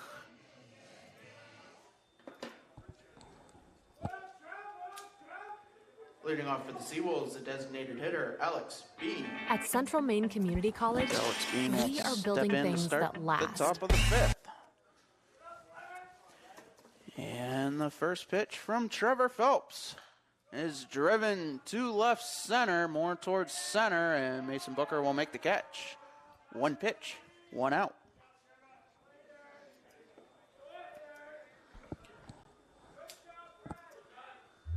The second baseman, Dante Tachi. As Tachi steps in, base is empty, 1 away.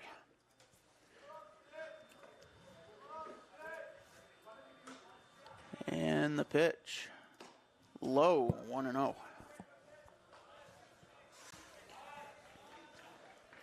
Trevor Phelps now at 51 pitches.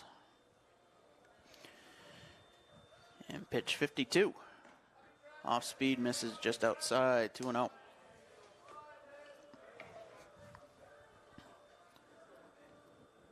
Tachi 0 for 1. And the 2-0 hits the outside corner, 2-1.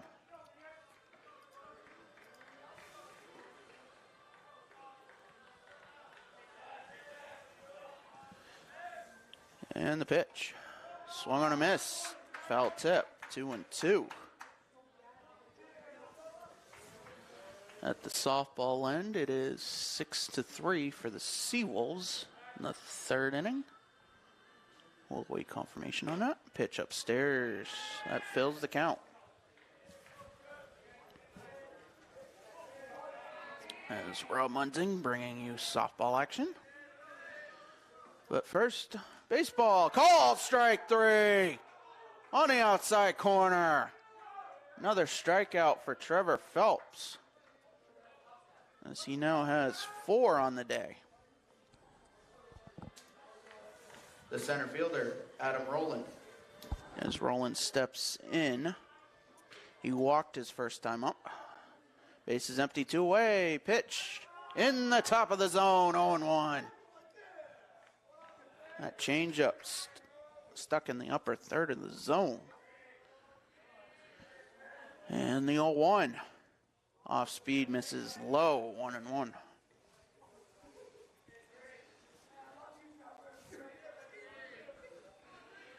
And Phelps kicks, fires, pitch upstairs, 2-1. Fastball got away from him.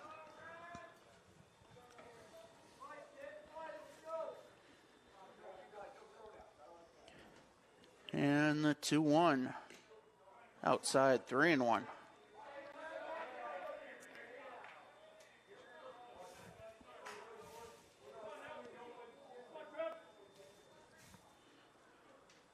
Hitters count, 3-1. High and inside. And that actually hit him, I believe. Either way, it's ball 4. So, Rowland, and they're crediting a hit by pitch. The first baseman, Quinn Dillon. 1 on, 2 away as the top of the lineup will step in. Dillon 0 for 2 here in game 2 with a strikeout. Rowland, the speedy runner at first. Pitch, low, 1-0.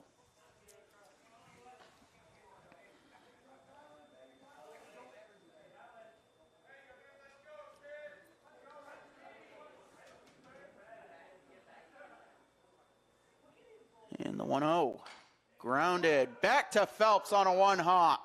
He'll flip to first, and that will do it. Seawolves strand 1 as we head to the bottom of the 5th. It's 6-2. The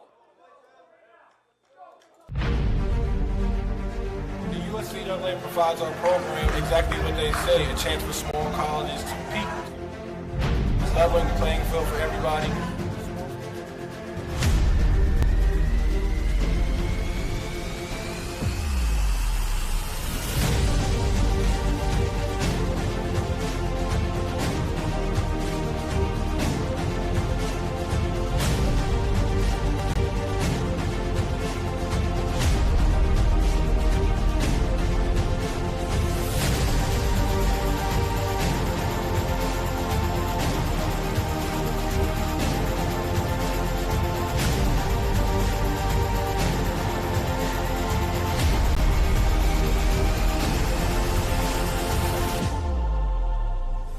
It provides a great opportunity, just the fellowship amongst athletes, get a chance to play against the different teams that typically don't get a chance to play against from different regions, different parts of the country. It kind of gives you an opportunity to kind of see where you're really at against everybody.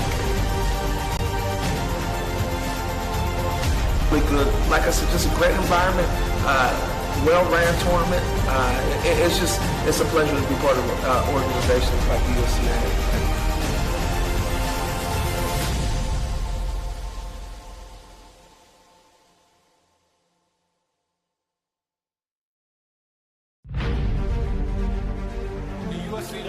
solidifies our program. As we're back here for the bottom of the fifth, Peter Kablinski moves from shortstop to the mound.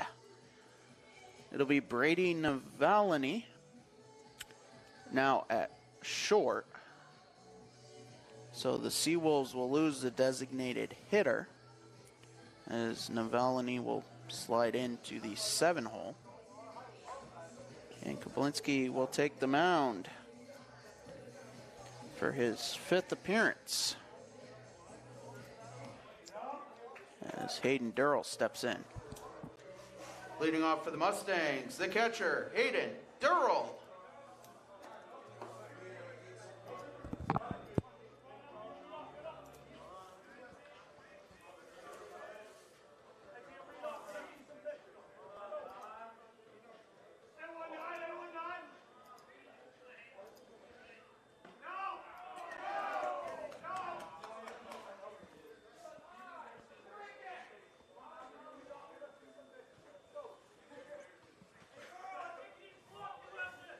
Didn't see what the pitch was as I'm multitasking Ball. up here.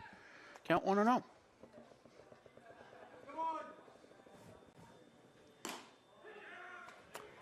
Strike on the lower half of the strike zone.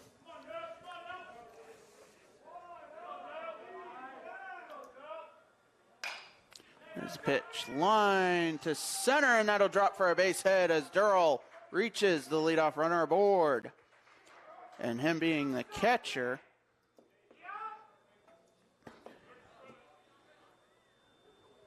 he'll have a courtesy runner.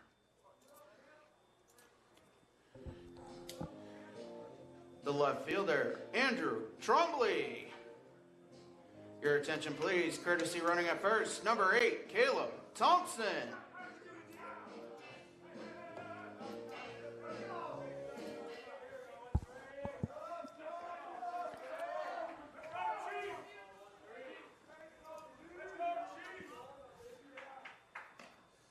Pitch upstairs.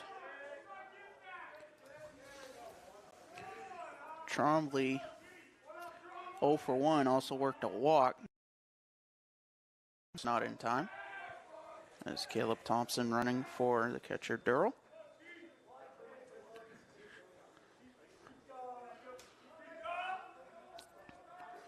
The 1-0 is in there, 1-1. Leadoff runner aboard. Nobody out. Mustangs looking to add on to the 4-run lead here in the bottom of the fifth. As we're just shy of 7 o'clock. Pitch low. 2-1.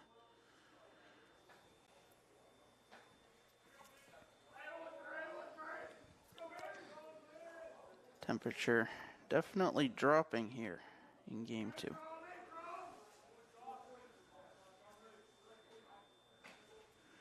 Pitch swung and missed. Count 2-2.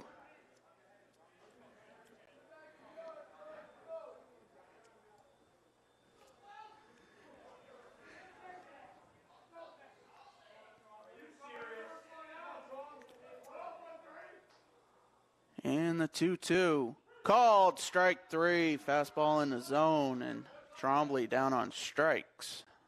That'll bring up Ryan Stone, 1 on, 1 out. The right fielder, Ryan Stone.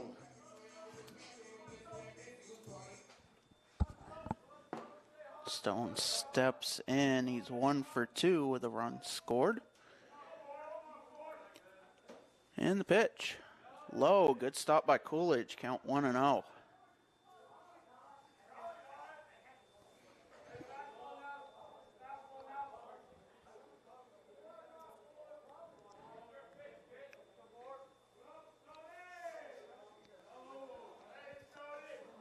Kaplinski looking at first.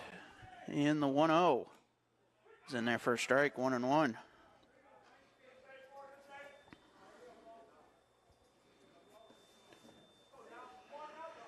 Six-2 Mustangs, bottom of the fifth. 1-1 count, 1 out, 1 on. Caleb Thompson, the runner, at first. And Peter Kablinski deals. Pitch upstairs, 2-1. Patrick Dexler, Chris Wheeler with you. Our cameraman Andrew Severson doing a marvelous job, as we always say. The 2-1 called. 2-2. Called strike in the inner half of the plate. The best small college rivalry. Whether it's the soccer pitch, baseball field, softball field, basketball court. 2-2 skips in. Good stop by Coolidge. 3-2. The next thing to try, I think, Chris, would be hockey. I think if Southern Maine Community College and Central Maine Community College had hockey teams. Mustangs made the ACHA National Tournament this past spring as the 3-2 swung on and missed. There's 2 away. That'll bring up Mason Booker, who had a terrific catch.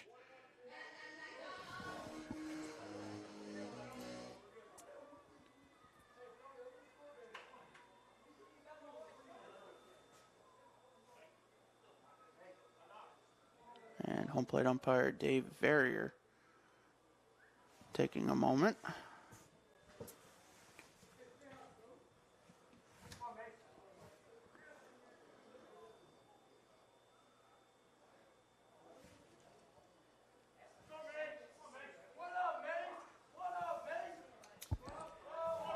The center fielder, Mason Booker. Not sure what that was about. Maybe somebody ejected. We're not sure. We're not going to speculate as throw to first, not in time. Thompson leaning a little bit.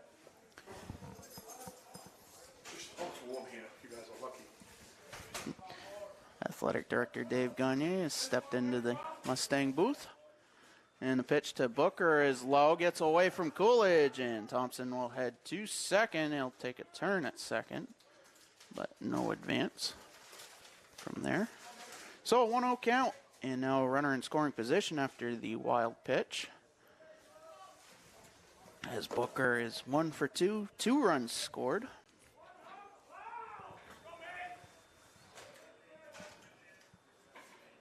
And the pitch. Bottom of the zone, 1-1.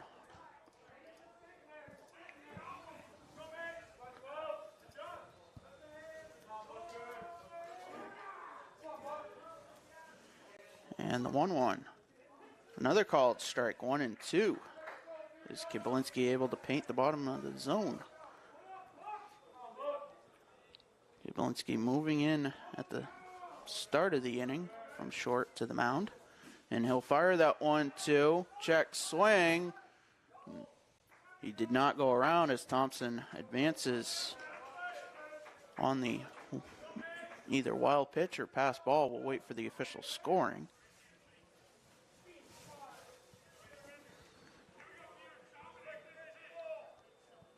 And it'll be a wild pitch. It's now a 2-2 count, 2 outs. Another run 90 feet away for the Mustangs as they're up 4. And the pitch, low, 3-2.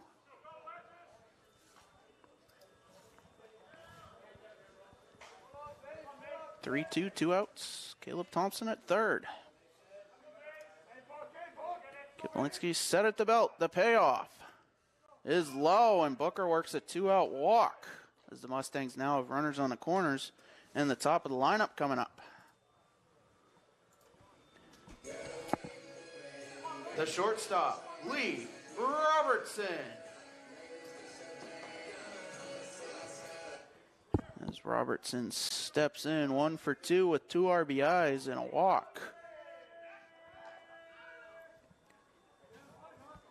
And a throw over to first, not in time. Kibelinski looking at first. Now he's set the pitch. Driven to left. Alone coming in, he'll make the catch, and that will do it. Mustangs strand 2 as we head to the 6th. They're up 6-2.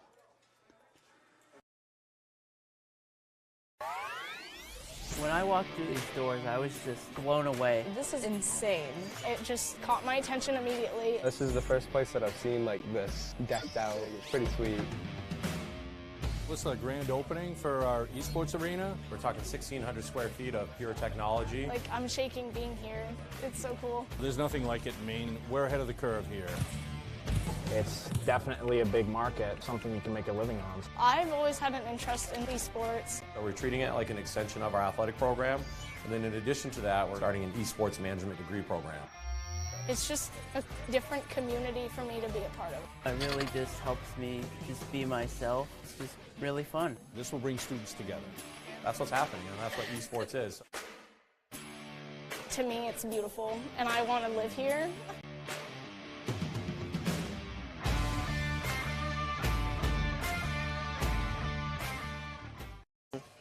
Trevor Phelps getting ready for his 6th inning of work. He's at 63 pitches through 5. Just those 2 hits and 2 runs in the top of the first from the Seawolves. 2 walks, 4 strikeouts.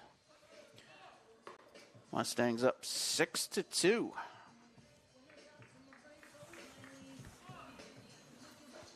As the Seawolves will send the 2, 3, and 4 hitters to the plate. Leading off for the Seawolves, the left fielder, Brady Alone.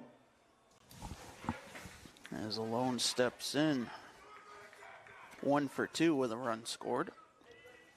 And the first pitch of the 6th inning is popped into short left. Trombley over, he'll make the catch. 1 pitch, 1 out. That'll bring up Ryan Thurber. The third baseman, Ryan Thurber. Thurber steps in, 1 for 1. An RBI, a run scored, and a walk. Pitch in there for a strike.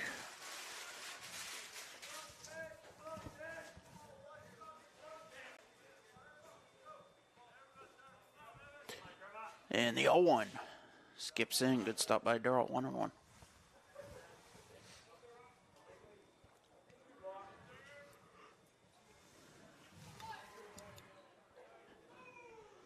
And Phelps 1-1. Upstairs 2-1.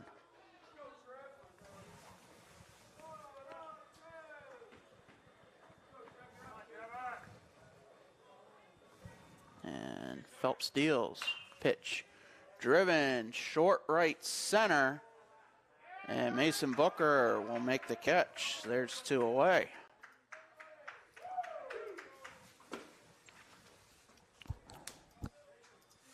The pitcher, Peter Kiblinski. Kiblinski steps in, base is empty, 2 away.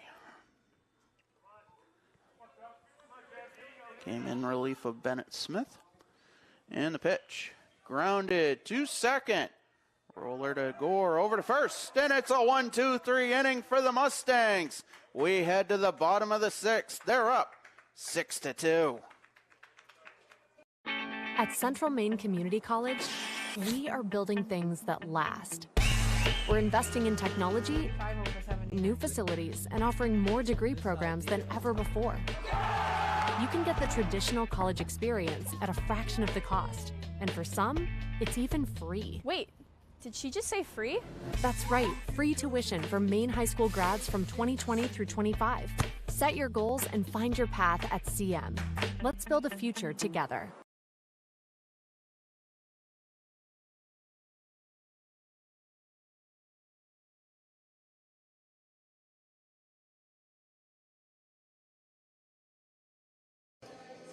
As we're back here for the bottom of the 6th, Peter Kiblinski now working in a 2nd inning of relief. The final line for Bennett Smith, he went 4 innings, 7 hits, 6 runs, all of them earned, 3 walks, 4 strikeouts. Kiblinski just 1 hit, 1 walk, 2 strikeouts in his so far 1 inning of relief.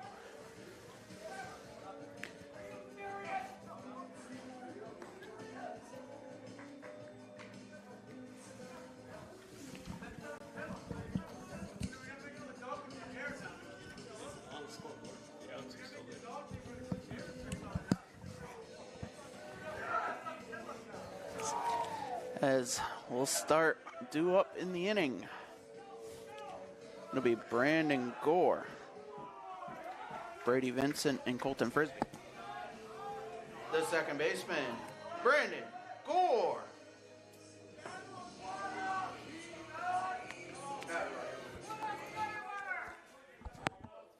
Brandon Gore steps in. 1 for 3 with an RBI and a run scored. And the pitch inside 1-0.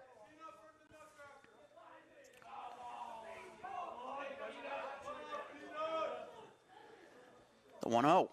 Swung on a miss. Pitch up in the zone. 1-1.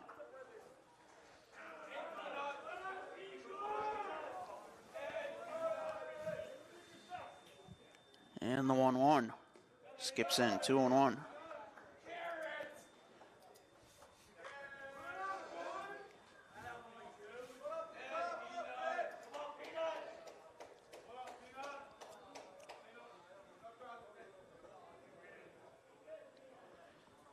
And the 2-1 to Gore.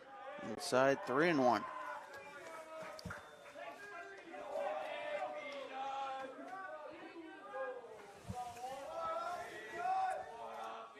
And the pitch. Line to the left side of the infield. That'll be a base hit as Gore reaches to start the bottom of the 6th. That'll bring up Brady Vincent.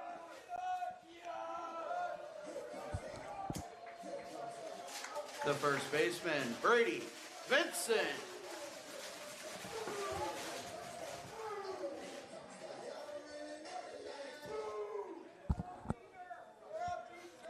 Vincent steps in 2 for 3 with 3 RBIs. And the pitch. Just missed 1-0. And Kiblinski getting rid of some equipment. Could have been the, what they call the oven mitt for running on the base paths.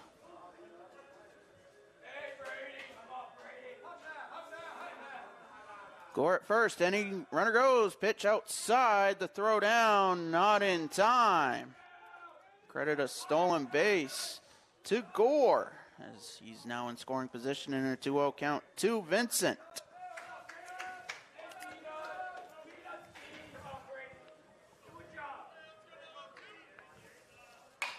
Pitch grounded to Tachi at second, and the throw takes Dillon off the bag.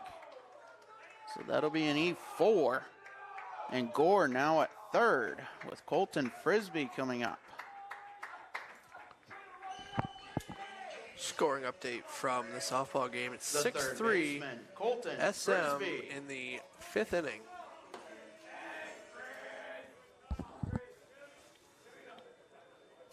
Frisbee steps in.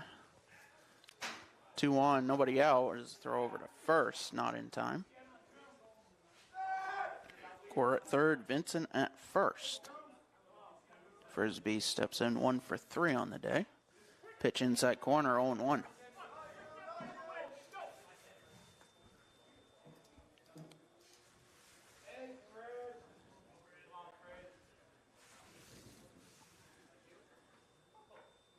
And the 0-1 popped up, middle of the infield, and Navalny comes over to make the catch.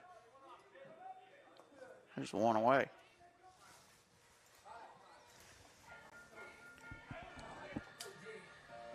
The designated hitter, Gage Hubbard. As Hubbard steps in 0 for 2 with a walk and a strikeout. Runners on the corners, 1 out. Double play depth for the Seawolves. Throw over to third as Gore was leaning. Not in time.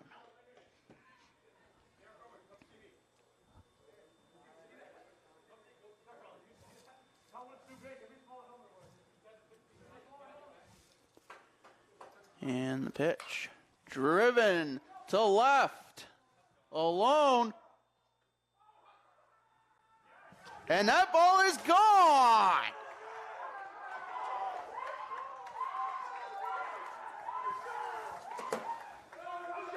It's a 3-run homer for Gage Hubbard as he hits the first out of the park home run in the ballpark for the Mustangs as they're now up 9-2.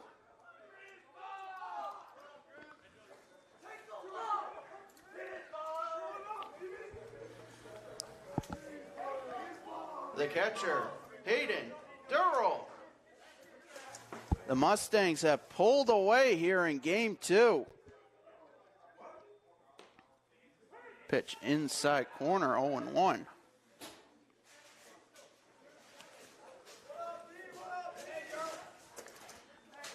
It's the 0-1. Durrell grounds to short. Navalny with it over to first.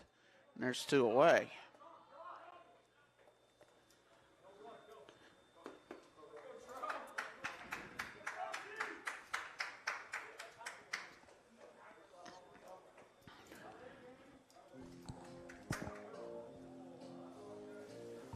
The left fielder, Andrew Trombley.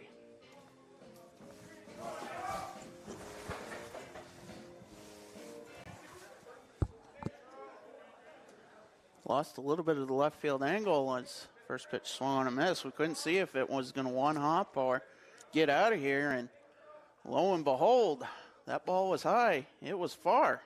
It was gone. That pitch swung on a miss. Count 0-2 to Trombley. Very salty about that right now, Pat. Very, very, very salty that we didn't get that. Pitch grounded to short. Navalny over to first. Not in time. Trombley with an infield single to keep the inning going.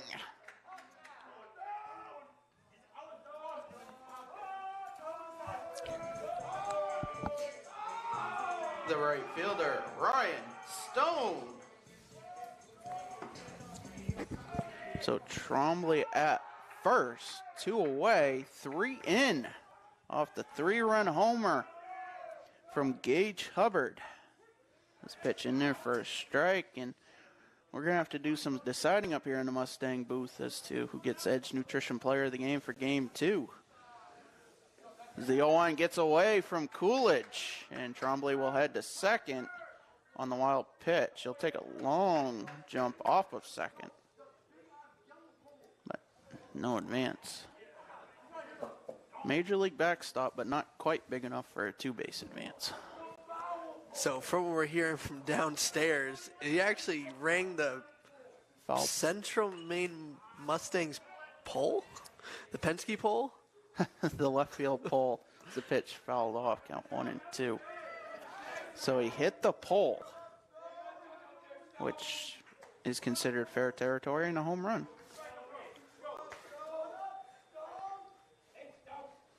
The 1-2 fouled back. We'll do it again.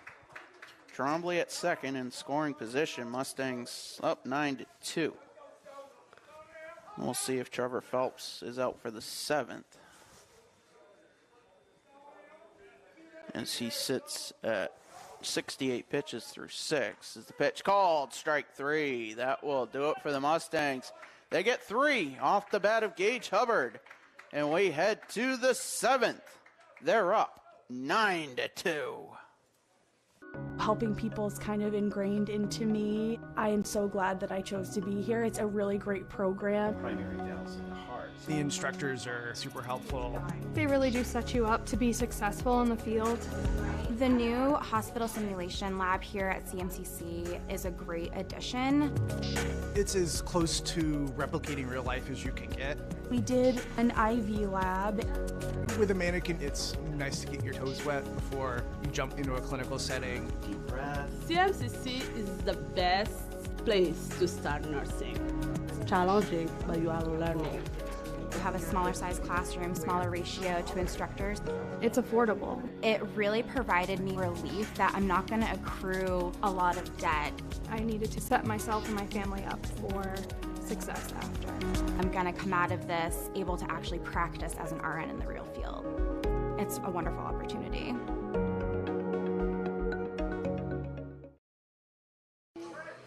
Trevor Phelps, 6 innings, 68 pitches. He's out there for the 7th, looking to shut it down, as he'll face Brady Wintle. Brogan McCormick at first.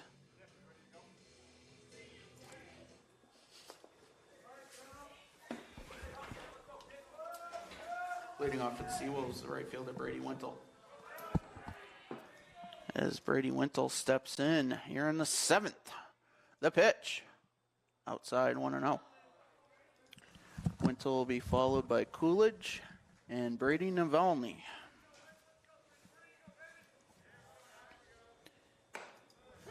Pitch in there for a strike, 1-1. Now with Alex Bean being a starter, the designated hitter, he can re-enter if the Seawolves elect to do so. The 1-1. Pitch low, 2-1. One of the NAIA rules sprinkled into the USCAA rulebook. And the 2-1. Popped up. Foul territory. McCormick coming in, and he'll make the catch. There's one away.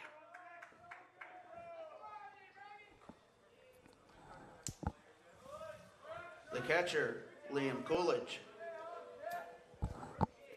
Looks like Brady Navalny is on deck.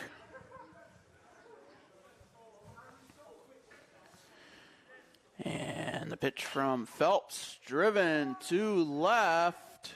Trombley comes in, and he can't make the catch. That'll be a base hit for Coolidge, as the Seawolves have a runner aboard with one away.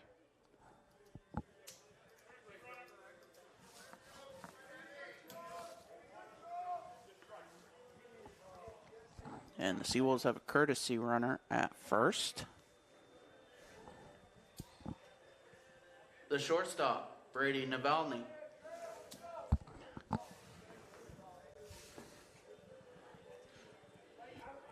Scoring update from the softball game. Seawolves are up over the Mustangs 8-3 in the top of the 5th. We'll see who the courtesy runner is at first. Navalny steps in to get his first at bat. I believe that's Jason Collado. Can't quite tell the front number. Yes, 34. Jason Collado. Pitch to Navalny. Looped into right, and that'll be a base hit. Collado rounding second. The throw comes in from Stone on a line, and they got him. It's a 9-5 put out at third on the base hit. And there's two away. What a throw. Cue the highlight reel for Ryan Stone. You're going to see it head out to right field. One bounce into the glove. The second baseman, Dante Tachi. A little bit of a stutter step crow hop. Fires a strike on target. There's the out. 2 outs, 1 on. Navalny, the runner, at first. Tachi steps in from the left side. He's 0 for 2 with a strikeout as a pitch in there for a strike.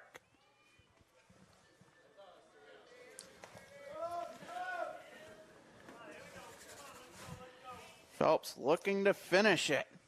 Yes, he'll throw pitch 75. That pitch grounded to second. Gore with it. Over to first. Ball game over. Mustangs win. The Mustangs win. They take both games of this doubleheader. Get the brooms out. They take game 1, 1-0. And game 2, 9-2.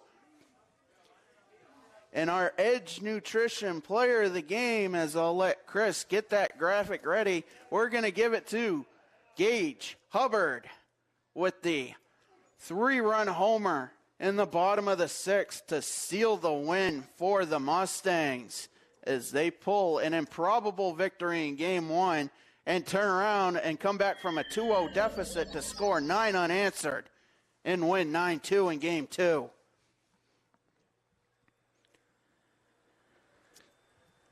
And that's going to wrap it up here from the baseball end. Softball still going on. We'll see if we can make it over in time to bring you the rest of game 2.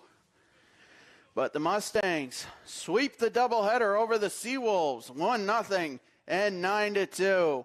For Chris Wheeler, our producer, our cameraman Andrew Severson, I'm Patrick Dexler saying so long from the baseball end. Mustangs sweep the doubleheader.